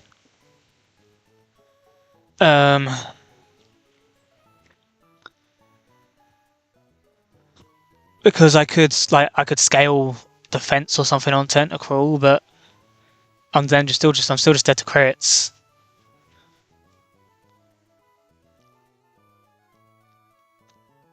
If I was to get it to like -1, like -2, oh well, -1, -2, -1, -1. I could get like there was a world where I could get it to this spot, and I could go to Torterra. If I switch it on overheat, then I'm just dead to Blaze Kick. If I switch it on Blaze Kick, I could just be dead to Blaze Kick. Like it would need to be -4. And probably -2 as well. Because I could just get burned and then Synthesis I'm not gonna be able to growl into Synthesis. That's not a thing. So I don't know. I don't know how I beat this Blaziken. I don't even see like a sack into a revenge kill line. But if I need Copper Raja anyway for Alchemy, so if I can cut Obstagoon, it does give me a third Mon.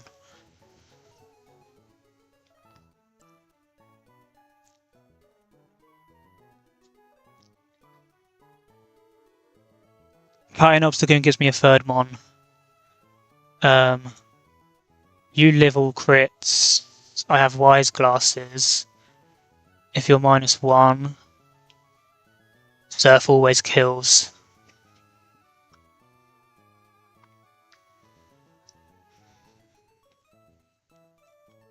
That's probably the approach I'm gonna have to take.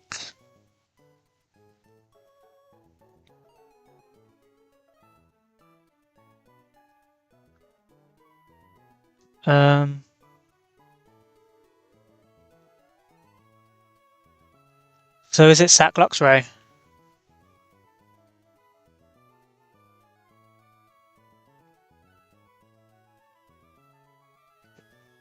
It might be Sack Luxray. if I do Copper beats the lead, Blaziken's always coming in, clicking random move. I bring Luxray in as a sack because I get Intimidate, and that makes sure any white herbs stay. If it goes down, I can bait. I can't guarantee that it's close combat though. That doesn't guarantee close combat, and if I'm trying to guarantee, then I would have to still switch on close combat, so then that doesn't work. I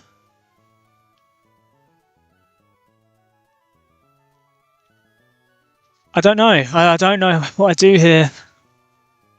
I need to get this at -1 for death. -1, and Wise Glass's Tentacle can live crit and KO. Or if I have it -1, then Quillfish can KO. And lives crits and KOs.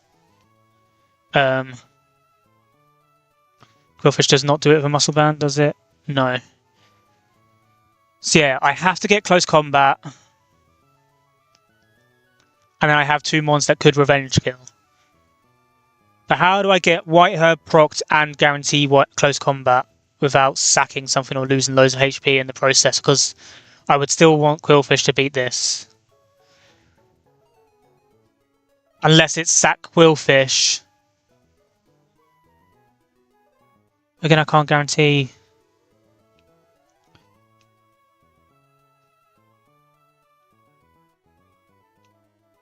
I can't guarantee close combat. I think it might be hard switching into Quillfish. You get the Intimidate. If it's here, then it's like... And I've got Citrus, and I've got a pretty good chance to kill. I've got a pretty good chance to live after Citrus and kill. I'm just dodging crits. In fact, I live Stone Edge. No, I don't. No, I don't live Stone Edge crits after Overheat. If it was Overheat, I wouldn't. If it doesn't click Overheat on the Switch, then it's always Overheat here. And that could just kill me with max rolls. But that means it would have had to have clicked Close Combat if it's doing that. If it clicks Blaziken on the Switch, then it can't click. Then it would click Overheat, I'd be dead to crit. If I don't get crit, then it's pretty much 0 HP.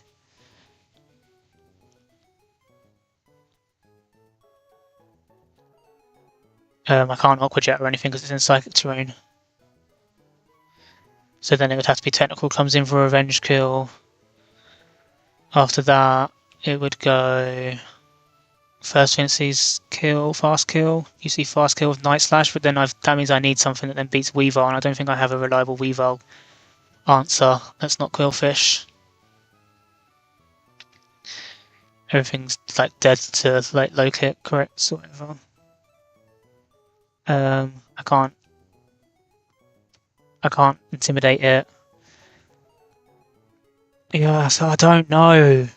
Because even if like Quillfish stack could work, but then I don't have a Weavile answer.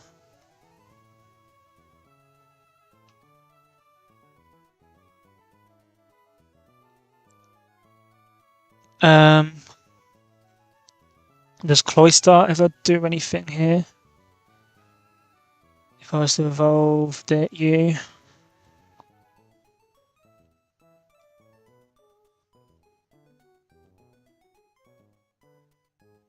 No, you still take 50% from low kick.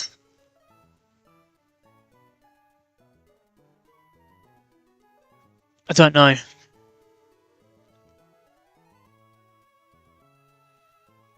I really don't know.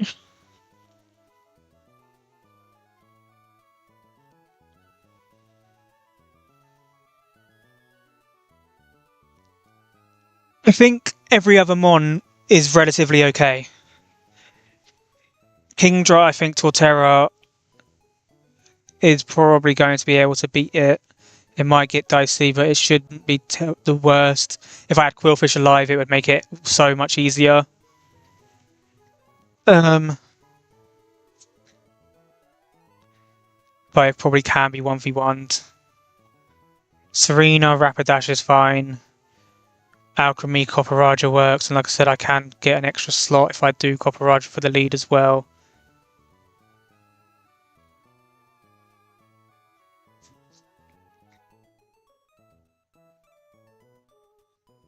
I think the one awkward point with Copperajah is if it clicks acid armor on the switch, then then if it was the clicking acid armor and recover, then like I basically just have to crit at some point. But it's doing so little damage to me. If it ever doesn't, then it probably loses. I don't think I would need to use Muscle Band. I think I would just take the fact that I free at KO and run Citrus so that I have more for Alchemy.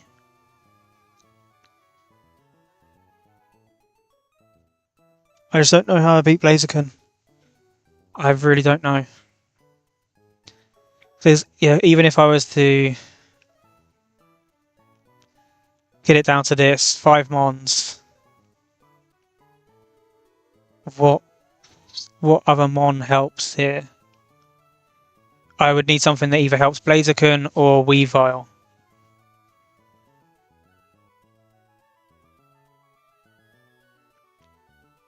Plasmatoad is dead to close combat crit.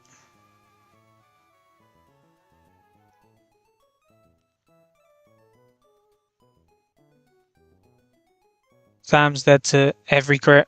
Or just dead to Blaze Kick if it's not intimidated. Luxray is just dead to crits. The Intimidate would be good, but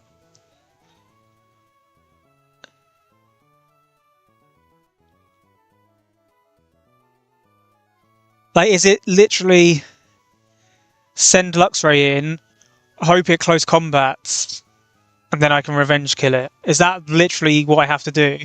Because it has chances to close combat on the switch. It has a chance to close combat to finish it off if it doesn't crit.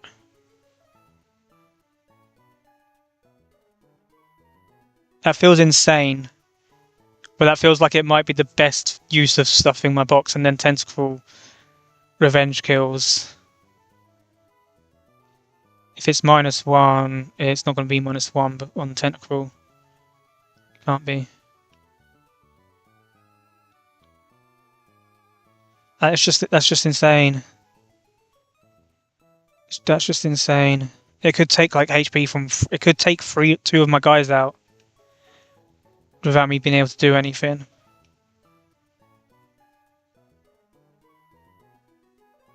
But I'm guaranteed to kill it between these 3. But then Weavile's just going to kill me.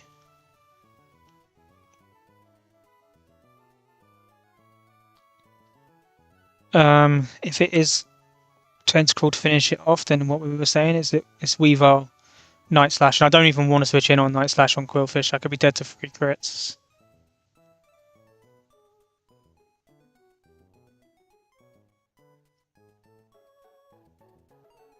And Night Slash is high crit. I mean, 3 crits isn't terrible, but I'll be dead to 2. I'll be dead to 2 out of 3. And it's Slash, so I can't Oko it. I don't have any way of getting chip on it. Like, I don't have Togedemaru for Iron Barbs or anything. Because my Togedemaru died. I think Togedemaru probably would have worked on this as well.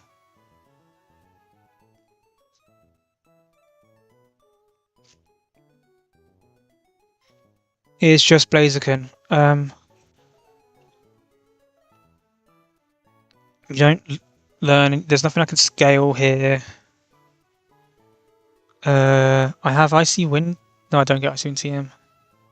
I have like Swagger and stuff. I have Hidden Power, and that doesn't matter. Poison Jab isn't going to matter, is it? Sure Attack. Like, I need a stronger water move potentially.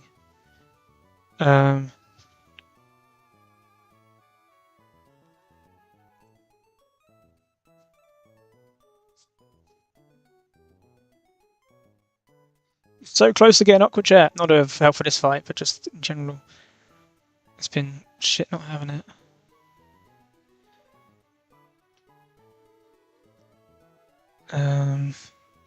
Gyarados is just dead to close combat, so I don't see how you would help.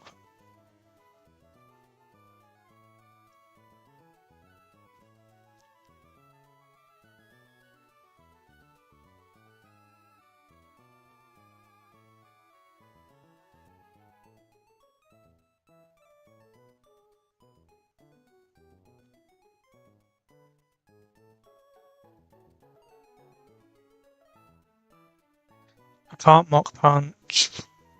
You're dead to low kicks. Crit. Yeah, you're just dead to low kick crit, and I can't fast revenge kill because I can't priority.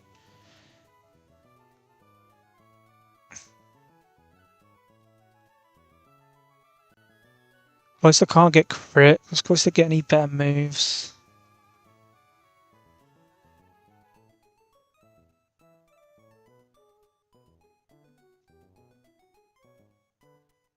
No, you're not going to get anything that can hurt it, are you?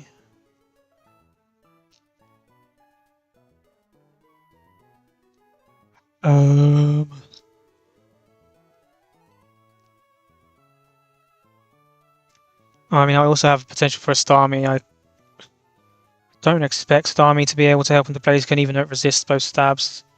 It's probably just going to take a ton of damage. I could have extra sensory Starmie.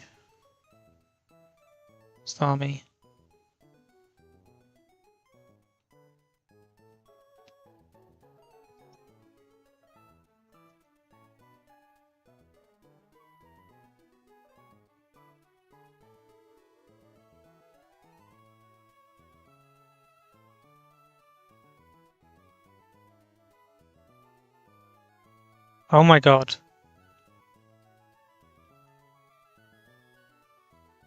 There's no way. There's no way, there's no way, there's no way. Oh my god. I just have to pick a sack. Oh my god. Why? Why the fuck have I not looked at this? Oh my god. Oh my god, Starmie, my goat. Oh my god, I literally just have to sack anything.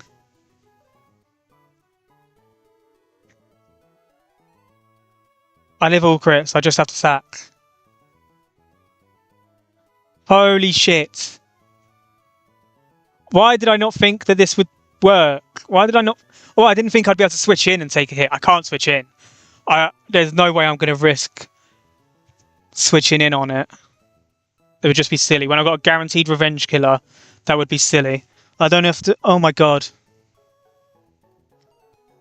Okay.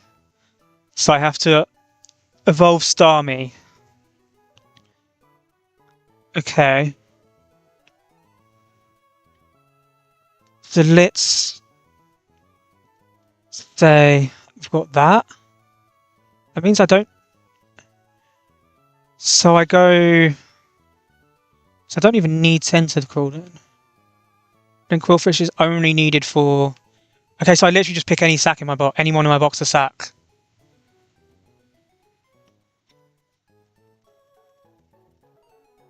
And it might mean I also have to sack Starmie afterwards, but...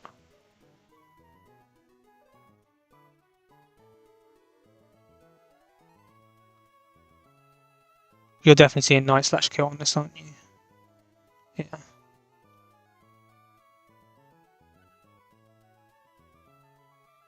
Holy shit, man. Could like plus speed Starmies outspeed this? Yeah, like max attack, max speed. Oh no, even max speed doesn't, never mind.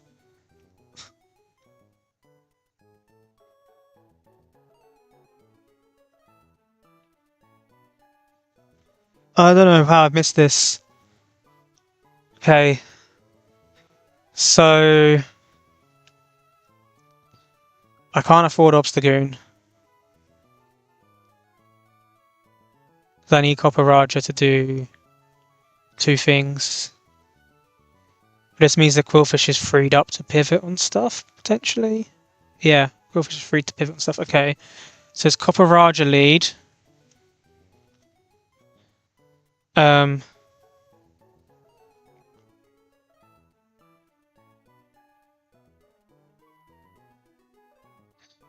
Looks like it's... Do you do anything else on this fight? Probably not.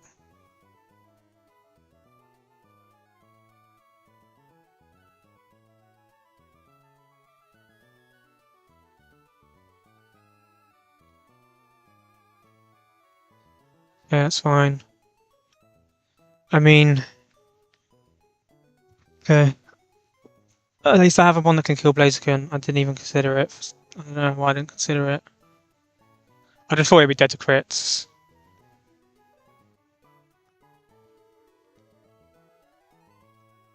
Oh, I guess max speed, timid with a candy probably would. Obviously, I can't even invest those resources, but I guess like for like sandbox, I guess that's a way of beating Blaziken. That's funny. Right, I'm assuming that would work. Because I was one speed slower. Yeah. Okay, so I guess that is a sandbox way of doing it. Obviously, that's an insane investment I can't even afford.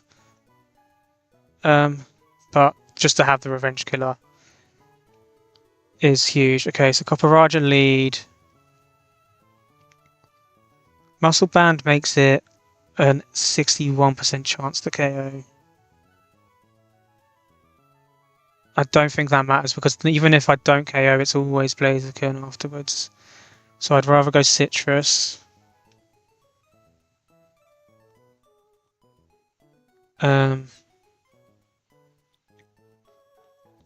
Citrus, Brick Break, and Hidden Power for the special move.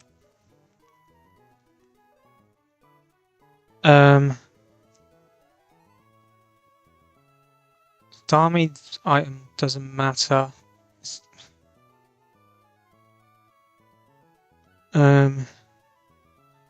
Quillfish will just beat Citrus to beat the Weavile.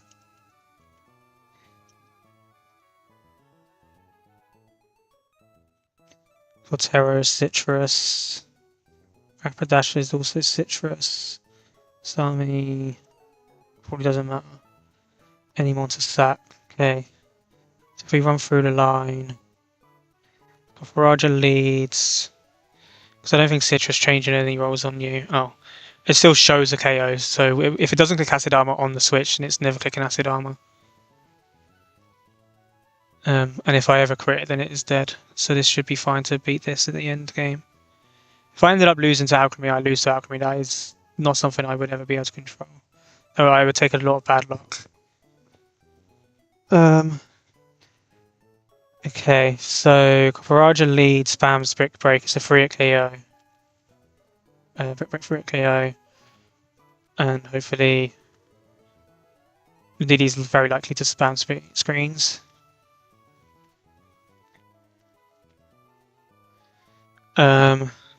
Always Blaziken random move. Even if I don't take damage. The one thing it might not be is Stone Edge.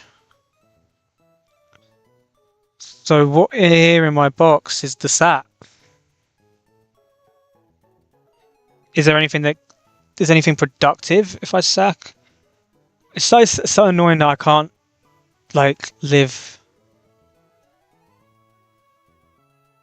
What if I had Citrus Starmie? Am I like so that? No, because if it clicks Blaze Kick, I'm not going to get Citrus triggered. Like if I could go Citrus, and then I'm just dead to crits, aren't I? I say I went Citrus so that no, it's not going to work. I can't switch in. I would just be dead to crits if I tried switching in, and then it's just Blaziken just sweeps. So I shouldn't do that. I just have to sack something into Starmie, and it's a clean answer. That's not a big deal. I just have to pick the sack.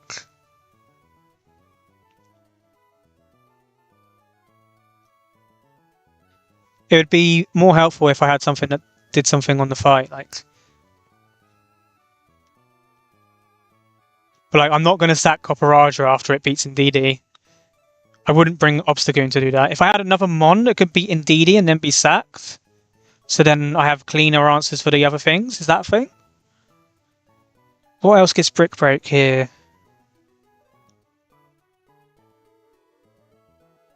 It'd be like Pangoro, but having the Dark type. I have Obstagoon for Dark type. I talked group fighting.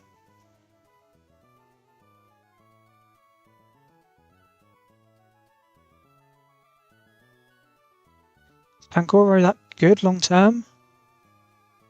It's a pretty unique typing, but a lot of these like psychic types have fairy coverage. You're a knockoff Mon. I don't think Pangoro is crazy long term. I don't think that would be a terrible idea. And again, I do Hidden Power just to make sure that I have a Special move. Brick Break 2 it KOs.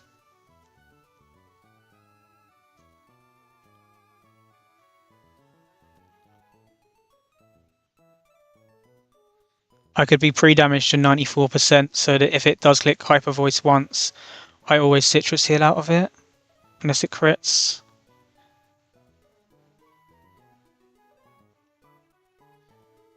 I mean, it would literally have to Hyper Voice turn 1.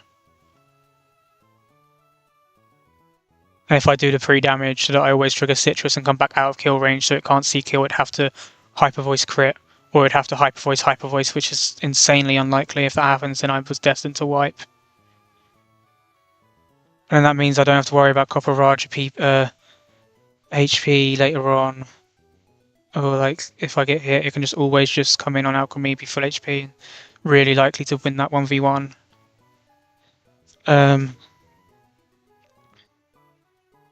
My other Brick Break ones are like Ampharos, but I wouldn't want to stack that. I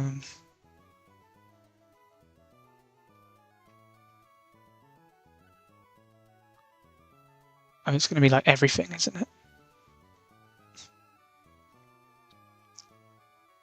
I can't even tell by that.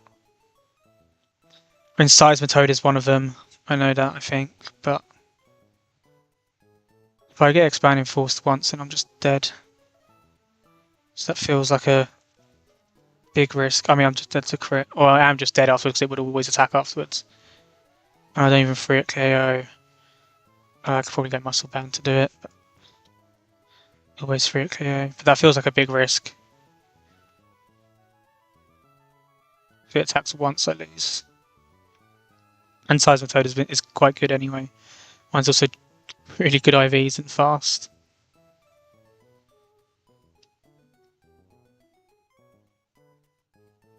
And everything else is just dead. I feel like Pangoro would be okay. I think Pangoro would be an okay sack. I mean, Crunch can just kill. I don't know if that changes anything, but I would want a Brick Break. I don't have speed, so it's probably just Zen Reflect anyway. And then it would set screens. I don't want to do that. So I just spam Brick Break, and I have Hidden Power. I have Citrus pre-damaged, so if it hits me once, unless it crits, it's not going to hit me again. It's not going to see kill and hit me again. Oh, it's really, really unlikely to. It's always Blaze Gun, even if I don't get hit, because it sees close combat kill. It seems pretty legit. This seems like a pretty safe way of doing it. I probably wouldn't sack my only Dark type if it was my only Dark type. I probably wouldn't do it. But Obstagoon does all the Dark type stuff, I think.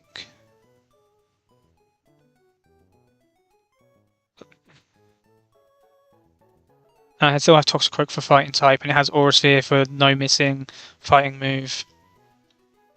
I also get another fighting type after this on this split, don't I? If I get through this split.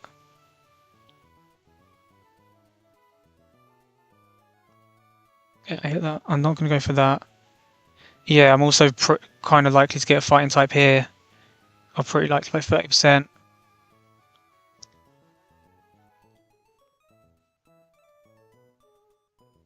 I mean, I'd probably static, so like maybe I'm not that likely, but if I miss the static, then let's back up. I think Pangoro is the sack.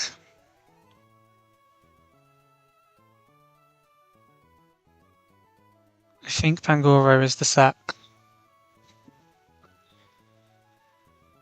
Oh, okay. So Pangoro lead. Oh, it's gonna delete my whole thing for some sake. Pangoro lead to it KO.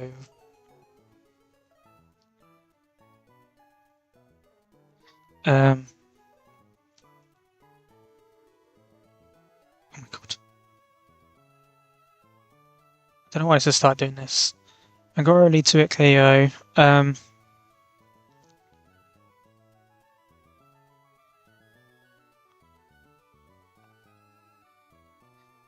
Angoro. I want to be 55, 70. I want to always trigger Citrus. Citrus would trigger at 62. I take 55. I want to be 67, 117.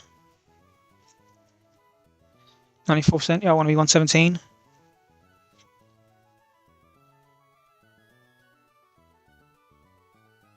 HP Pangoro, Citrus. So I never show kill after a hyper voice. Unless it crits. Okay.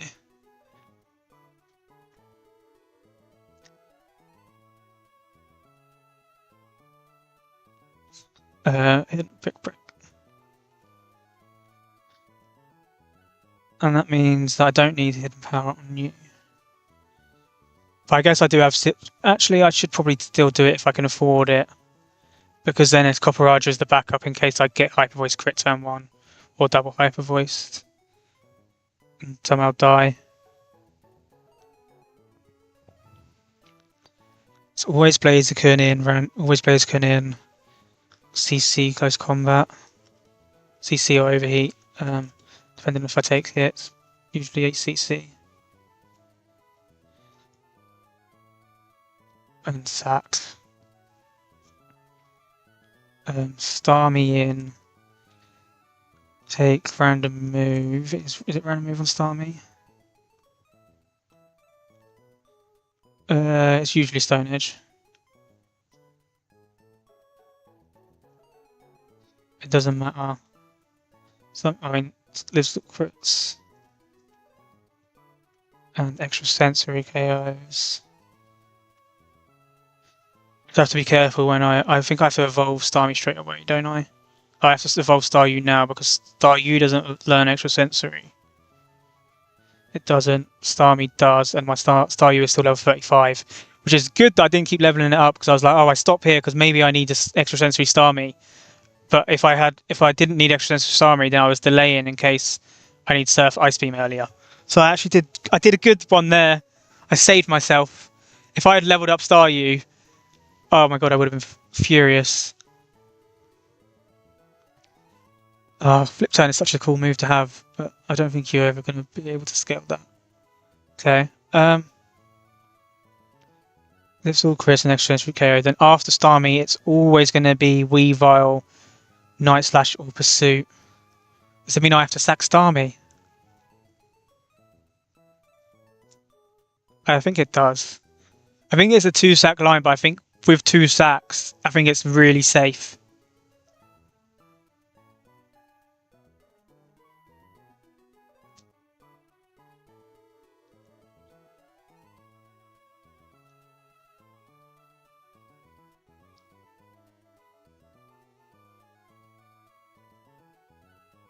It's the only thing that outspeeds me because I'm so fast. I think it's a 2-sack line, but I think it should be a safe 2-sack line. And I don't think, when I have Alakazam, I don't think Starmie is that crazy. I still have Cloyster as a rapid spinner because I'm delaying that for rapid spin.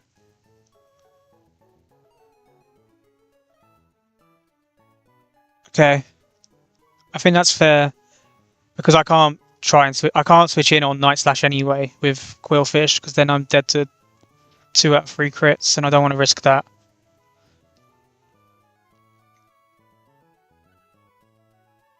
I would definitely rather stack. Because then Quillfish always lives double crit. You outspeed me. You don't. You would out damage. Oh, I could be in slow KO range of stored power. That would be amazing. If I get out of that above 40%, but in stored power range, that would be insane. And it would never set up. Copperaja would come in. Oh my god, that would be so good. Because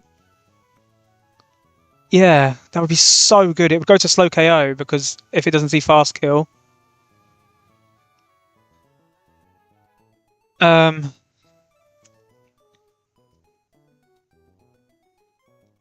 and sack, Quillfish in. I don't get Intimidate, but I revenge into Waterfall KO. I think I always am over 30%, over 40% as well. I take Night Slash.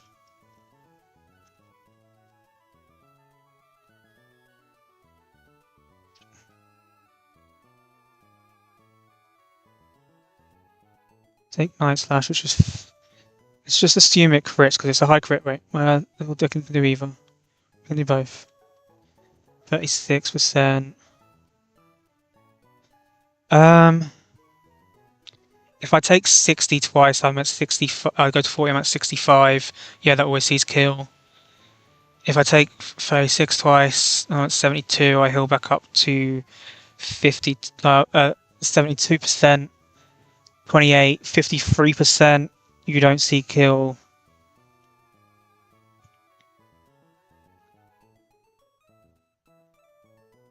Off the citrus. If it crits once, 55 into 36. 661, 30, 91, heal 36. Okay, so if I get crit once, it's going to be you. If it's max roll crit, there's a chance that if it's like high roll crit. Okay.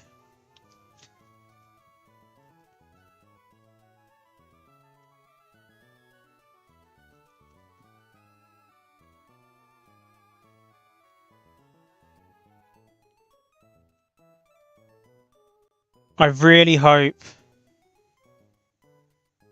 it's not a crit on this because it would make Quillfish very likely to be able to switch in on this for Intim and make sure that Torterra can 1v1 way safer.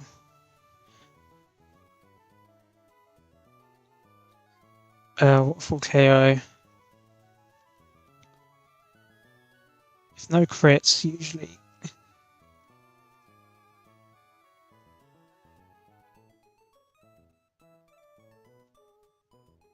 That's literally if it's not high rolls and crit.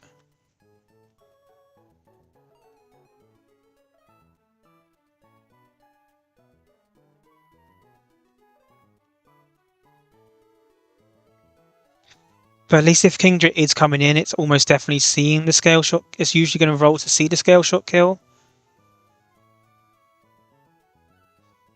And I would feel more okay switching on the scale shot.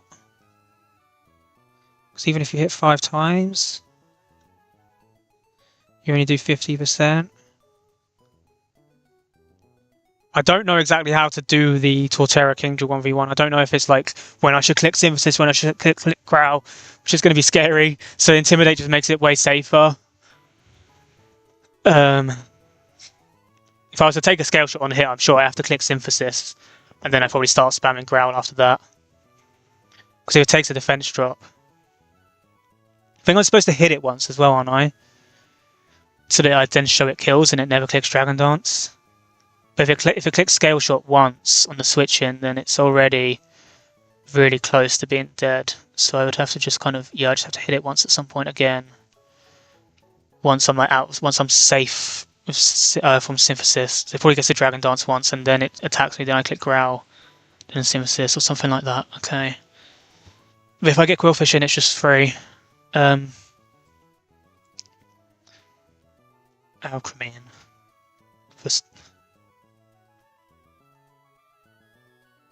And Alchemy has to click.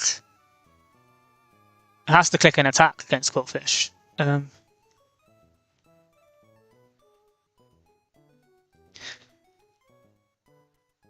Because I faster it clear, it's not going to set up. Even if it doesn't actually see the kill, it's not going to set up on me. Even if it rolls to not see it, so it'll just go highest damage and move. I believe. Pretty sure that's how Acid Armor works. Maybe it can still score +6, but that would be a bit crazy. Default +6. I can still just always score +6. That's crazy, no?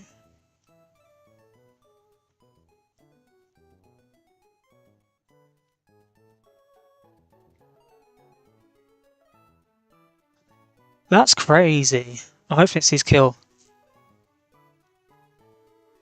It's quite likely to see kill.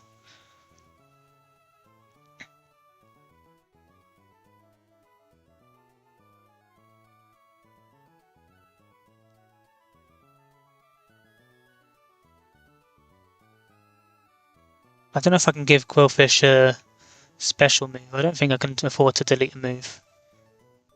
Poison Jab's the move that's doing damage anyway. Yeah, because it's defensive setup and not offensive setup. It could click it. But I'd have to switch, and then Copper does usually just win it anyway. It's not the end of the world. Okay. Usually stored power. Switch into Obstagoon. No, sorry, not Obstagoon. Copper Take.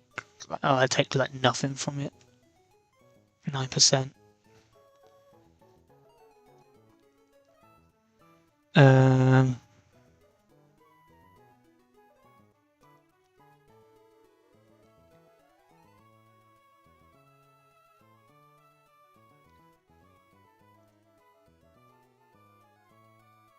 god.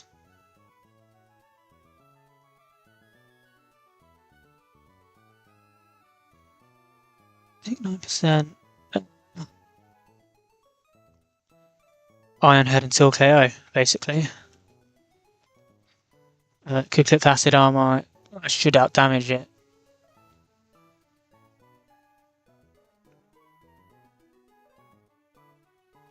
If it clicks Acid Armor on the switch, it does get spooky.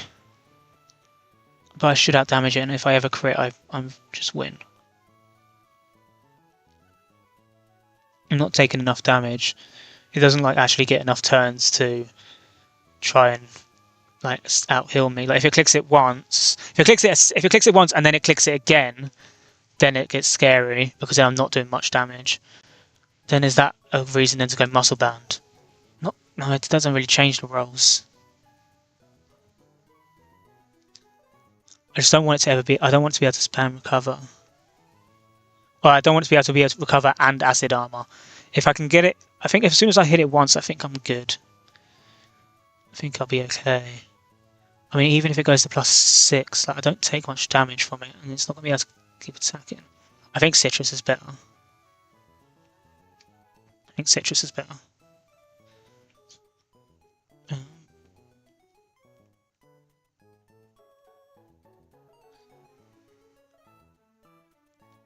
Iron Head until KO, and then what comes in on Copper Raja is probably just Kingdra.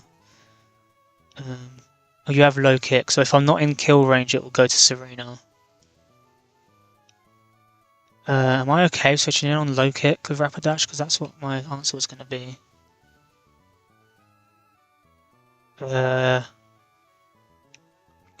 I'm dead to like a high roll into high roll crit, but it has a chance to click drop kick on the second move anyway. And I would have Quillfish to. Oh, I could pivot through Quillfish if it's low kick. Get an Intimidate off.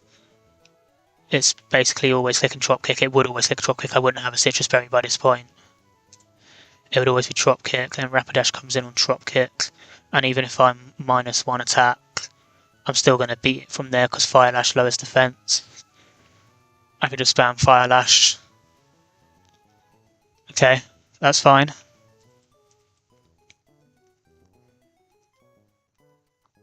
It's usually going to be Serena in low kick. Pivot through Quillfish into Rapidash. Spam Fire Lash until KO.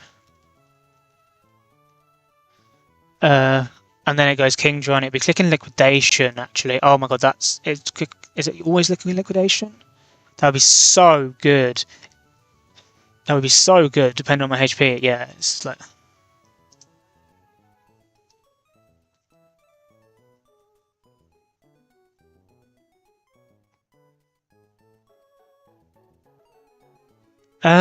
Well, yeah, it would see kill. It won't set up over kill. Then on liquidation, I can definitely pivot through Quillfish. And then Quillfish is going to probably bait Dragon Dance, I guess. But then it means I'm not taking a hit on the switching with Torterra, so that becomes super safe to then hit it once, take a scale shot, and yeah. Oh, this is good. Okay. Pivot Quillfish again.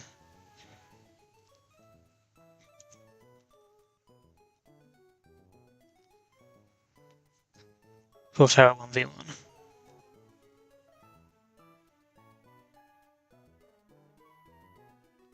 Dami's item doesn't matter.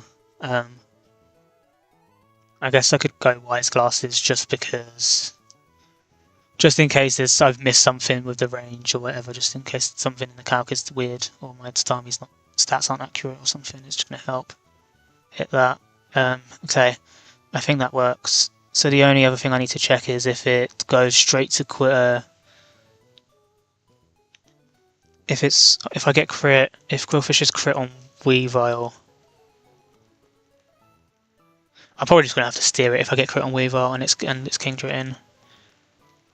I have to just go kind of straight to Torterra.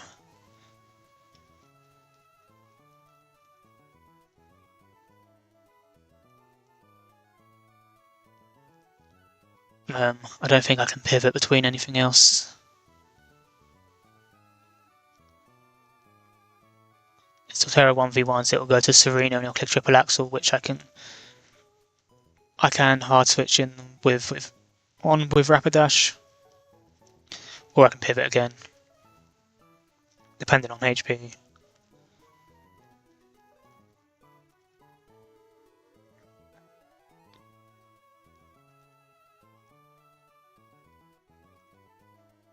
And then it's just going to be the Alchemy at the end. Does Alchemy see into Rapidash if it comes in and it's just like stored power? Stored power is that weak. Well, I mean, if I'm not dead to like crit stored power, I probably just click Fire Lash at least once, and then can go to Copper Raja and 1v1.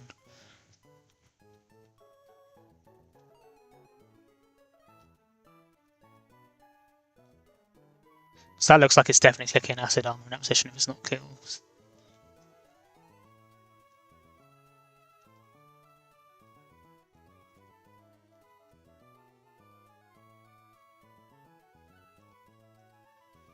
Okay. Alright. That seems okay to me. 2 sacks isn't amazing, but I had 10 deaths after this fight last time, and it was the easier fight. I don't think anything I'm sacking is that bad. Pangoro isn't. Having losing a dark type is a bit rough, but I have Obstagoon. I'm likely gonna get another fighting type. I still have a fighting type. Starmie, I still have a really good psychic type, and I've got loads of water types. I still have a rapid spinner come in straight after this split, straight after this fight. Okay, I'm ready. I'm ready. I'm ready.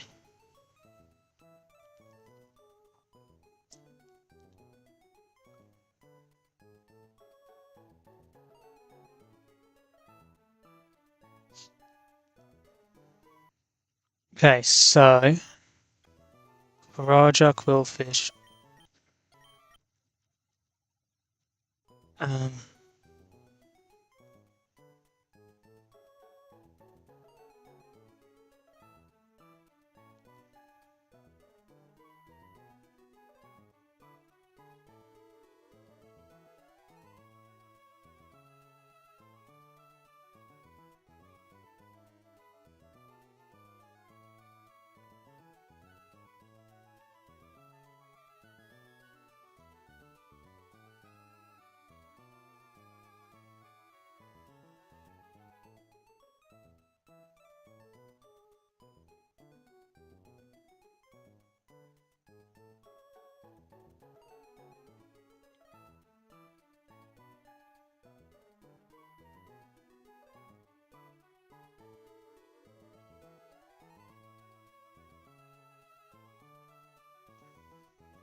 Okay. So I didn't need Tentacruel, but it's fine.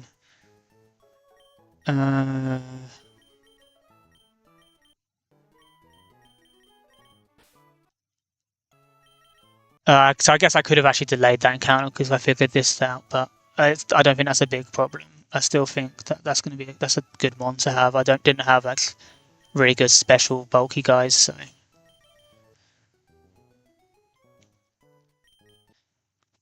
Citrus berry.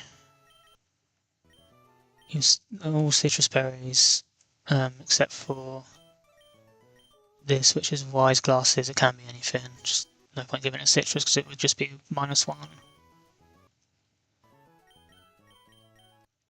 Okay, I need to. Did I buy water stones? I think I did, didn't I? So I need to evolve and then level up. Yes.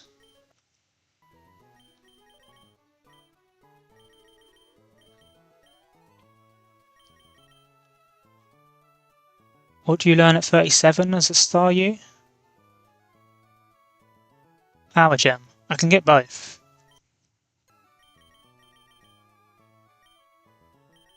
Oh, it's dying here. It doesn't matter. Don't risk it. Don't risk it. It's dying on this fight.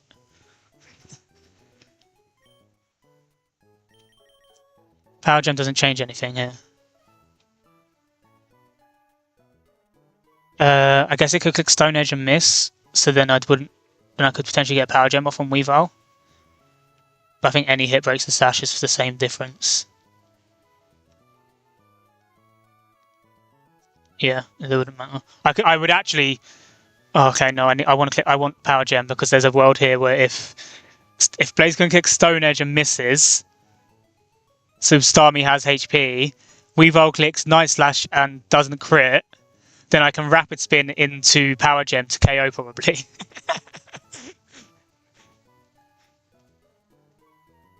Oh no, Power Gem does jack shit. Okay, it doesn't matter.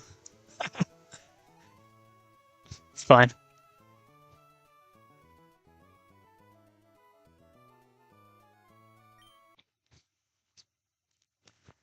It's always getting sacked. I don't need Power Gem.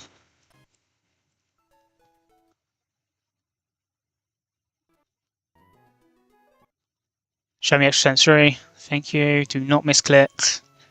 Yes. Going to get rid of Psybeam. Okay.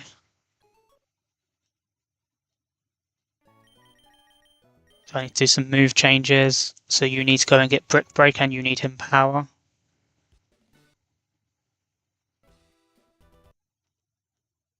Secret power. Holy hidden power ground.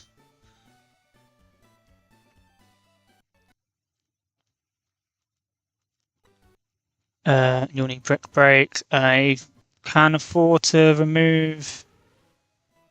I don't think you need Rock Throw long term.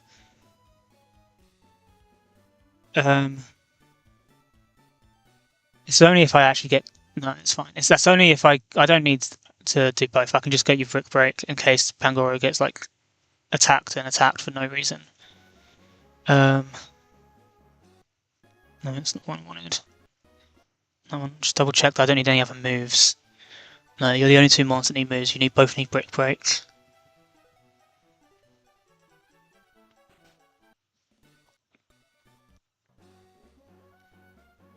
Need to go up the left hand side. Do not go up the right hand side.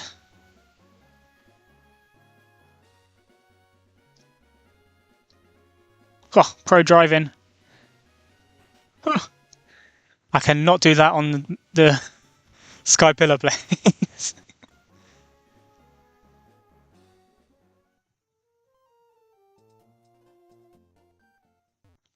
Okay, so for anyone who's coming in, this Blaziken was an absolute nightmare. I didn't think I had anything that I could even like reliably revenge kill with. It turns out if I evolved Staryu and got extra sensory on Starmie, then it does that just fine. But I have to sack into it. I level crits, extra sensory always KOs, and then I have to sack Starmie. So it's 2 sacks. But it should make the fight pretty okay outside of that. I think the only other thing that could be scary is Kingjoy if I mess up the 1v1 with Torterra. It's definitely possible. Okay, so you've got Hidden Power, which is a special move. You've got Brick Break, so you can do the lead. You have Citrus, Obsidian Tim, Water Revenge, yes. Synthesis Growl. I don't have any way of increasing Synthesis PP that I'm aware of.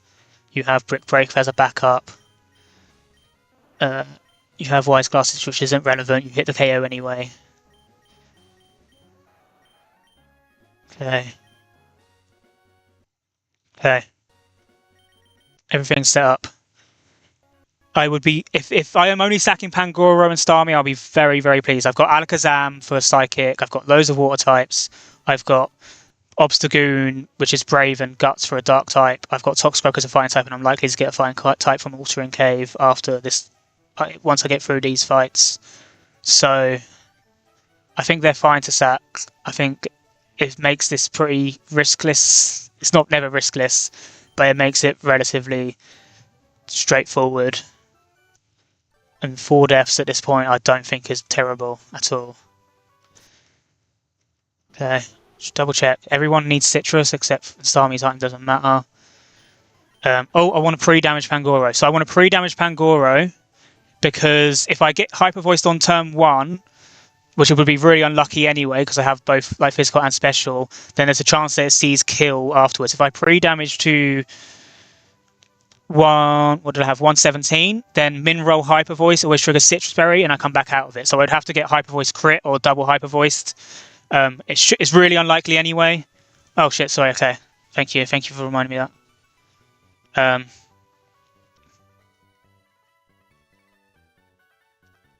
It's really unlikely to happen anyway, but it just mitigates one slight risk, so it's worthwhile.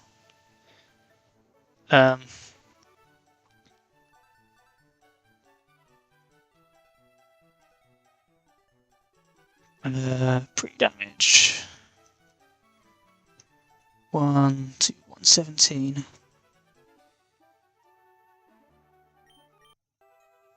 Okay. That is right, isn't it? Wait. Yep, I always take 44%, 55, which always takes me to 62, which is under 50%. Yeah, okay. Okay.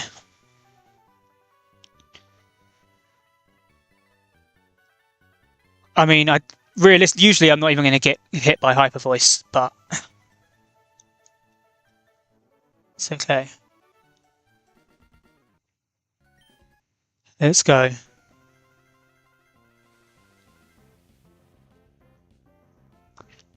Okay. So, yes, like I said, I have a special move with Hidden Power, so it's very likely, it's always +7 on both its screens. It's very likely, it's 50-50 to get +8 on either of them. So then there's only a 20% chance that highest damage move even ties those, and then it still could be a 1 in 3, or it's 1 in 2, or it might have just rolled +8.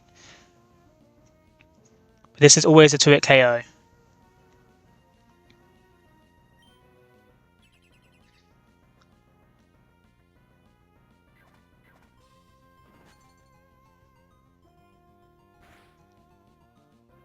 And we click it again.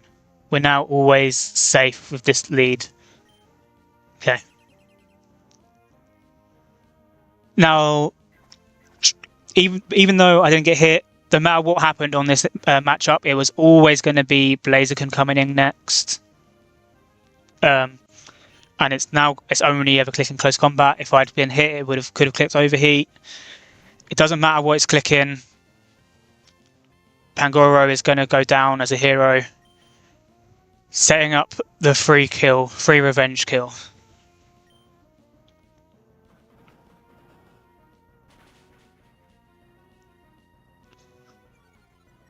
There was kind of a world where I could like switch in Starmie on that close combat and pre-damage that I got Citrus and was out of range of all crits. It just was not worth it. Not ever worth it. So I go to Starmie here. I don't outspeed, even though I am really fast, but I live all crits here. And if all crits, an extra sensory is always a KO. It would be really, really nice if it goes for Stone Edge and misses.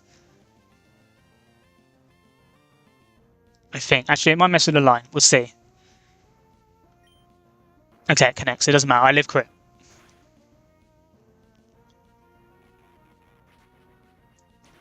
And now it will always go to Weavile, and it's going to see Night Slash or Pursuit. I couldn't switch, even if it was Night Slash, I could not switch in on Quillfish and be safe against Weavile. I would have been dead to 2 out of 3 crits.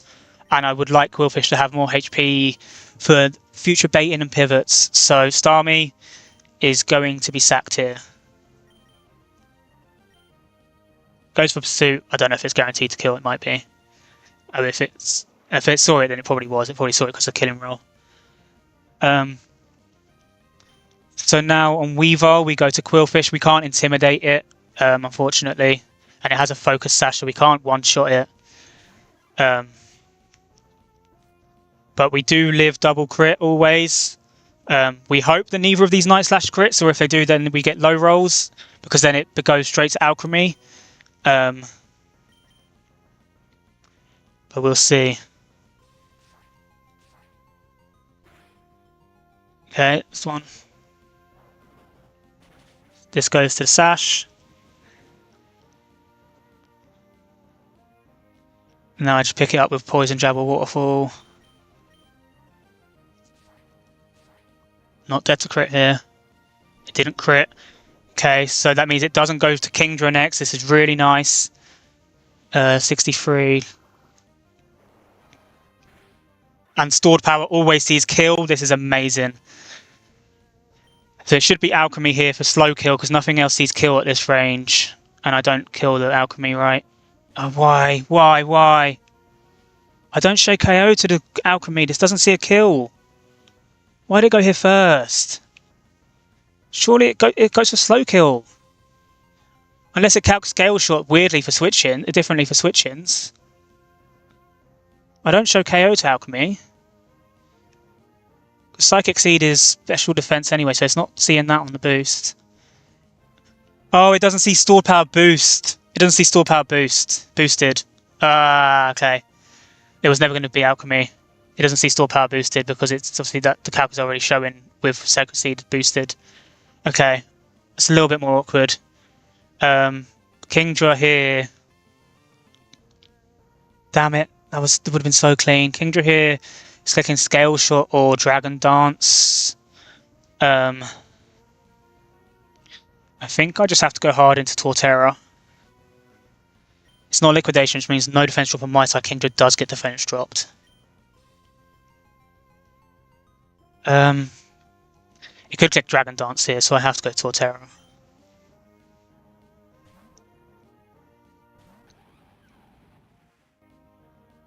Okay, that's good. Oh, that's amazing. That's incredible. Now this is like ultra safe. I think I'm supposed to Seed Bomb it once.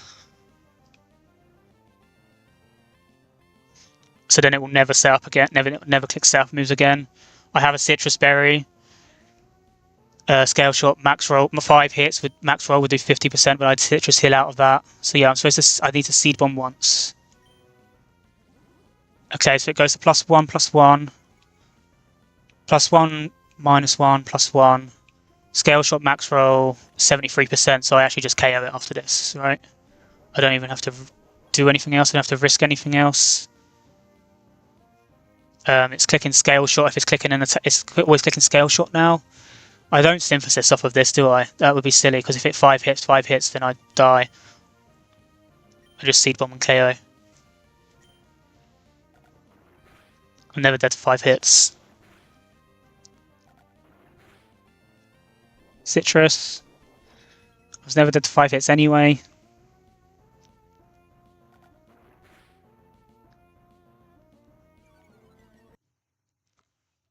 Okay. Now it's going to be Serena for triple axle. Is it always triple axle? I believe so. I can pivot. Can I pivot through Quillfish onto triple axle, or do I just go Rapidash? I don't have my Citrus. Is it worth it? If I got like triple crit, can Quillfish die? No. Could click knockoff. No, it can't click knockoff unless I go into range. Triple axle is always safe into Rapidash, I'm pretty sure. I think I'd have to get crit on all 3 hits into low kick crit to have any chance of losing Rapidash. And then Quillfish always revenge kills anyway.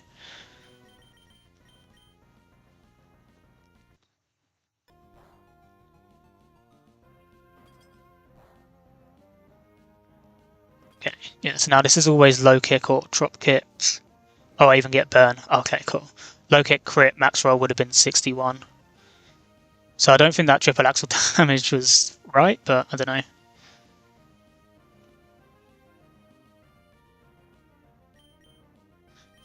This I always 2-hit KO. It could drop click, so I'm going to click Fire Lash, but this is always 2-hit KO. And it is burned as well, so we're like ultra chilling. Blaze Kick, even though it has a few high rolls, was never KO in there. Oh, I went for knockoff. I guess there were some overlapping rolls. There was one overlapping roll between knockoff and low kick. That's crazy. Literally max roll knockoff, lowest roll low kick.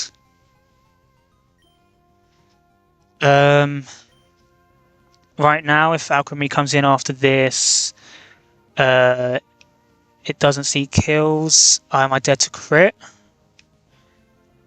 I'm not, so I get to attack once an Alchemy comes in, which is amazing. Okay.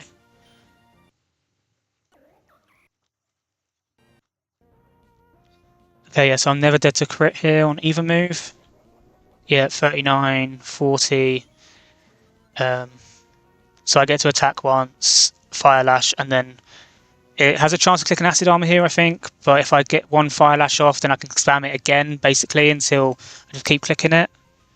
The other option is going hard into Copper Raja, but I think that getting damage on it and setting up this is better until like I would be, because after this it'd be +1 defense. Would it always see kill? No, it wouldn't. I don't know. Copper Raja usually just wins this 1v1. Like it Okos if it's neutral, but I think I'm just a little bit.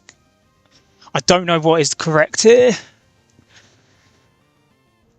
Because it can just be +6. It's. I don't have any special moves, so this is +7. It doesn't care about the fact that it could be killed in however many hits, unless it's an Oko for defensive setup. So this is just +7. This is mostly likely Acid Armor. If I let it go to +1, it's most likely Acid Armor again, but then it will be +2, and it takes full hit here, which is 40%. Then it goes to +1, and it has to take another full hit. It doesn't see kill at +1, so it's probably still not clicking it, but I would be dead to crit if I'm risking that. And it takes another 25%, and if it clicks it again, it's going to be +2. Oh wait, no, it'll go back to neutral, or if it tries to attack. Oh, I'm always clicking Fire Lash here.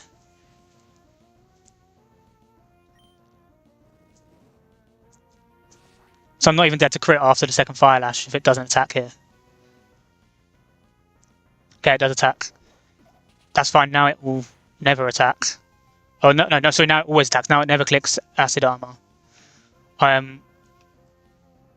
Because I now show it kill. So I go into Copper Raja. And Copper Raja shows it kill, so it won't set up. Okay. I'm not mad about that at all. That was the sacks I planned. I got one bit wrong in the not seeing that Alchemy doesn't see the stored power higher damage for switching, because the calc automatically does it without putting the stat boost on the screen. But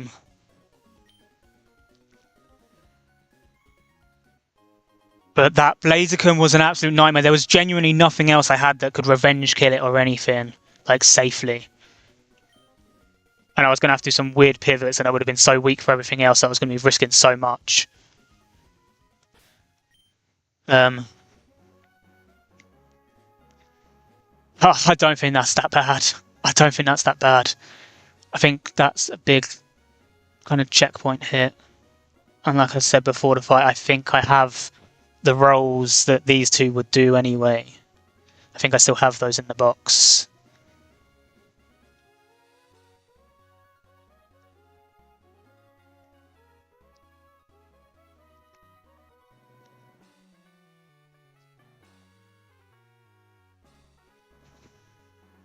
Oh, okay.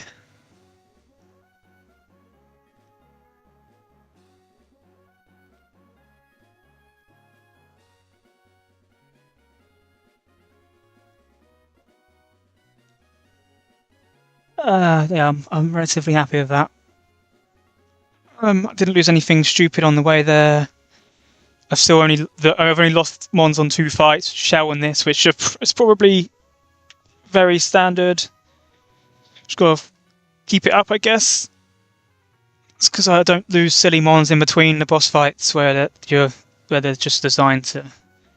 Yeah. Okay.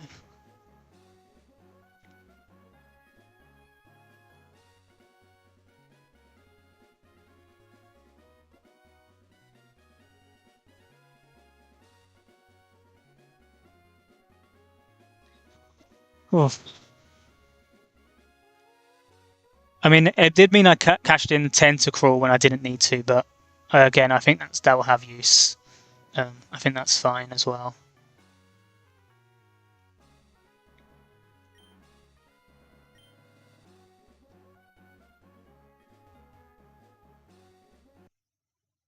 And I didn't get scared by this guy this time.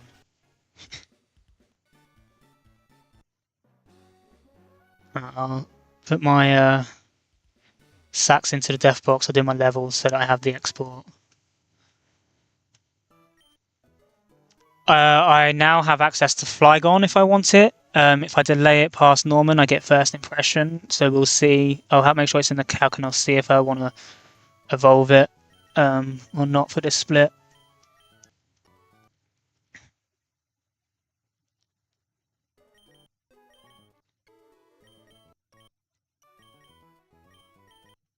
Um,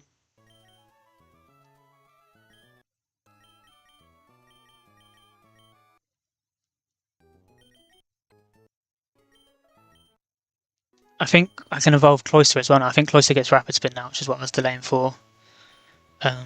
Yeah, getting this flat Trapinch leveled up would be nice.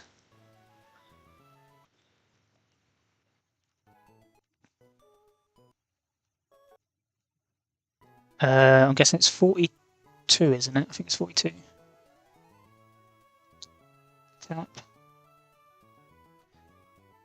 Yeah, 42. Oh, insane team. Okay.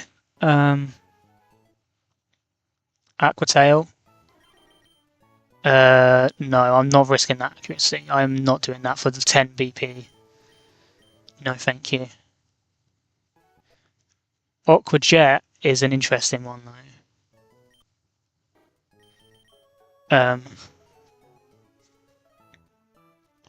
I have Toxic on Tentacruel, so maybe I go Aqua Jet here. Because I like all 3 of these moves. I really like these moves. I think Revenge is really good with the role that Qwilfish plays. I think Aqua Jet will be better than Toxic because I still have a Toxic Mon. And then it separates kind of the 2 of them in terms of what their roles would be.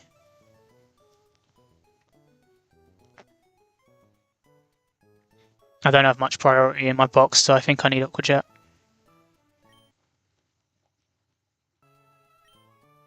Torterra. So I had a look through, and I've the Discord when I was looking for what I should be using roughly on Torterra, like opinions. And this was kind of like the set for Watson, but then people say that generally you want to then remove Bad Tantrum because you don't need it for Norman Split, and you get Earthquake back when you do need it. Earthquake is 48, so I'm gonna get rid of. I'm gonna trust that, and then I can start 1v1 and stuff with Torterra with Giga Drain. Play Rough Copper Raja. Okay. I mean, I'll get rid of Brick Break because I can always relearn it.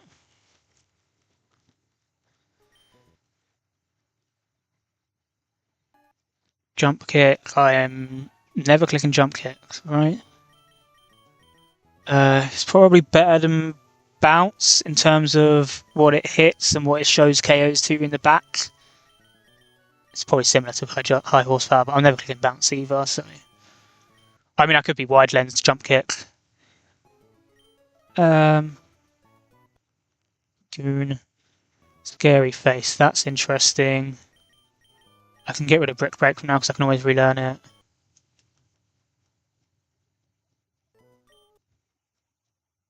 Cross chop. Oh, no guard cross chop. Okay.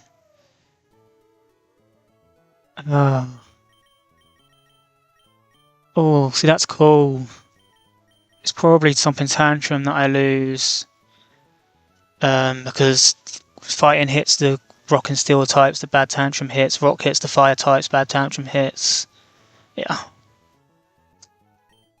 Rock Tomb and Rock Slide have too much value. So does Sucker Punch.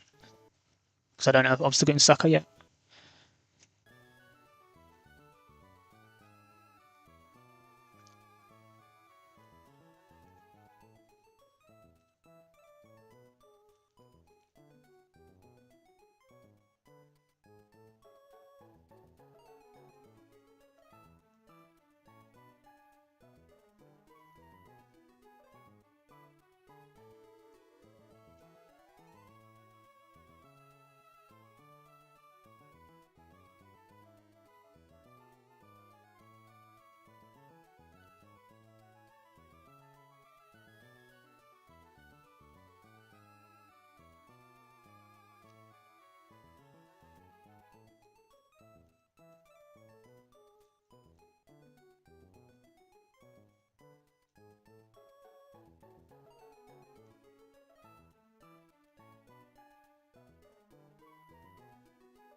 I will be going off after this, so if anyone's still watching, thank you. But this stuff is going to be boring. It's just me leveling up so I can get my pace and then plan some fights in advance again.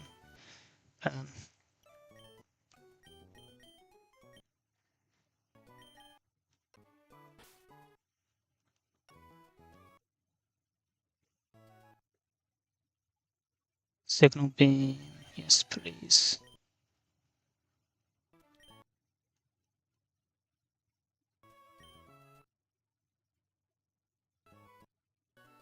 Oh, you get toxic. I don't think I ever use toxic here. I think these moves are pretty valuable.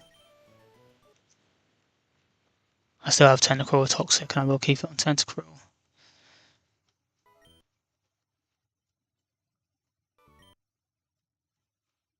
Knock off. Okay. Now that's an interesting one.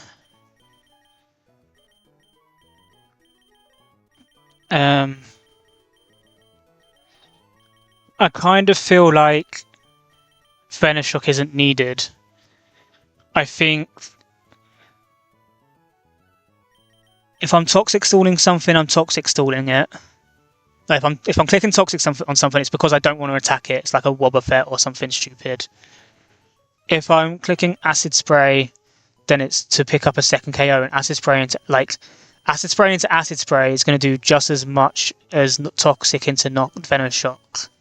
It's like if I'm trying to whittle something down, I can do it with acid spray rather than toxic Venoshock, and then Venoshock is just bad stab. But if it's not poisoned, and I think knockoff has too much utility, so I think I'm going to go with that.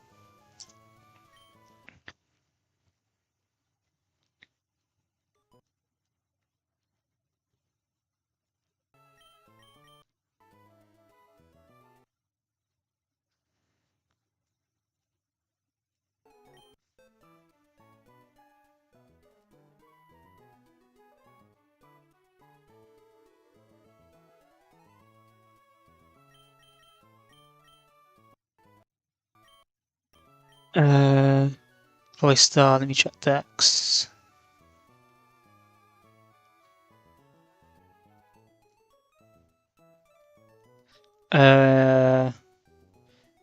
If I evolved it, it would get Surf at level 40. Shelter gets Rapid Spin at 39. Okay, so I level it up to 39 and then I Waterstone. So I get Surf.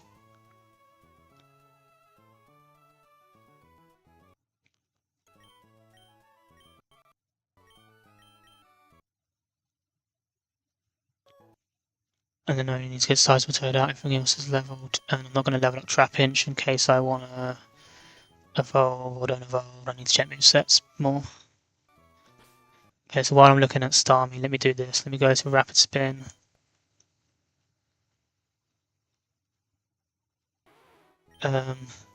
Instead of Aurora Beam.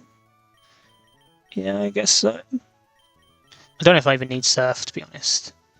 I don't think there's anything else that you would get now. Explosion 46, Ice Beam 50. Ice Beam 54, Explosion 49, Surf, Rock Blast. Yeah, I mean, I'm not skill linked, so I'm never going to be using the multi-hit moves, actually. So I probably go to Icicle Spear, didn't I? Maybe there's still situations where it helps. Probably still situations where it helps. Definitely one Ice Shard. And I'm evolving. It's time.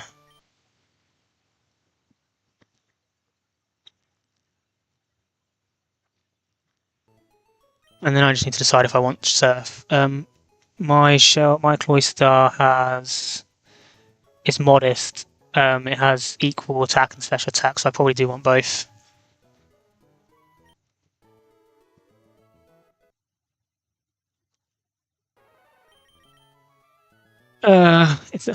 It's modest, but it has 27 attack IVs, so it is literally like it's 78 attack, 79 special attack. So yeah, I probably want both. Maybe I don't need Icicle Spear because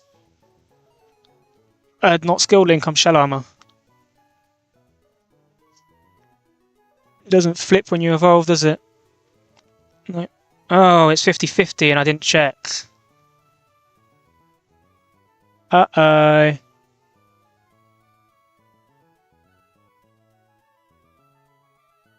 It's 50-50 and I didn't check. Okay, I'll get rid of Razor Shell then because I'm always hitting harder with Surf.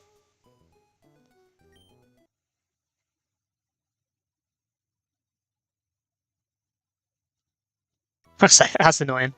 Okay, I hit skill link, so that's fine. I would have kept Icicle Spear. Okay, cool. I didn't realise it changes is a 50-50. I thought because I had Shell Armor Shoulder, it's just going to be Shell Armor Cloister, but no. Shell Armor Shoulder is the only option.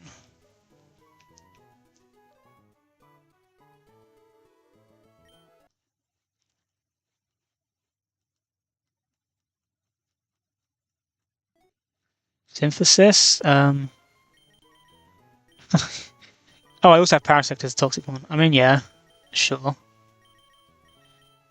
Like, maybe you 1v1 stuff with Toxic Synthesis. That's all you're going to be good for. Thunderbolt. What's my Luxray stats?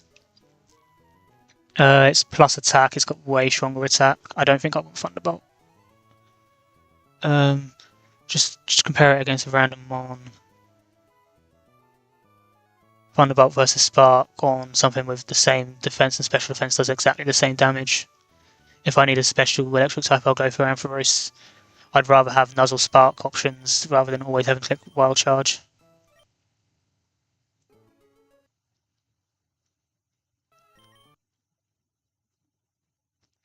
Power Gem, no, you're physical.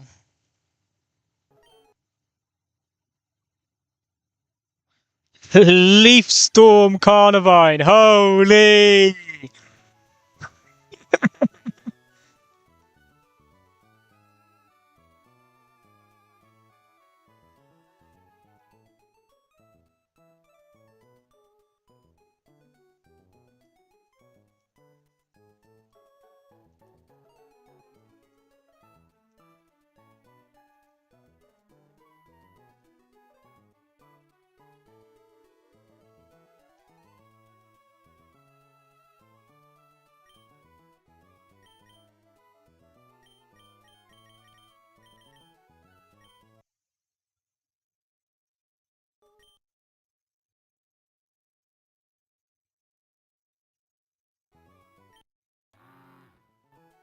I don't need poison jab because it's a move shooter move.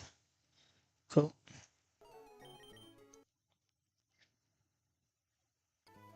And then I'll just check.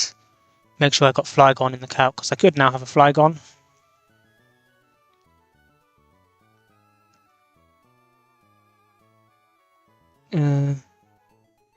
Yeah, I could have a Flygon with Stomping Tantrum, Dragon Breath. Alright. Revival gets Dragon Breath 34, Stomping Tantrum 38, yeah. And I could have Stone Edge, which I wouldn't really click, but they might be good for coverage. Keeping stuff out. If I just wait this one more split, then I get First Impression. I don't get Dragon Breath, but that's not a big deal. But I get First Impression, Stomping Stone Edge. Sounds pretty good. And I get Dragon Claw at 48 anyway. Yeah, I'm gonna try. I'll try to do that. I will try to do it. But I will make sure Flygon's in the count. Let me remove everything. Export it all in.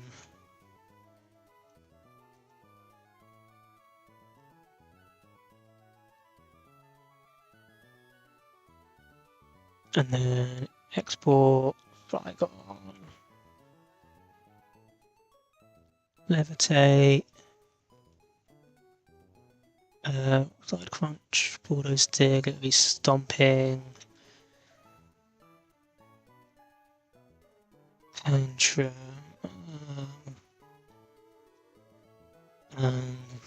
Dragon Breath, I guess. Level 42.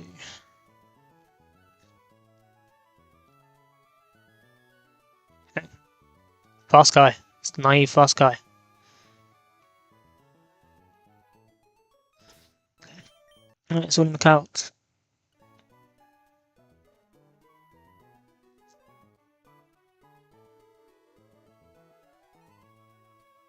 Alright, I'm ended there. Thank you. I better update this, but I mean PB is basically current, so I can put that.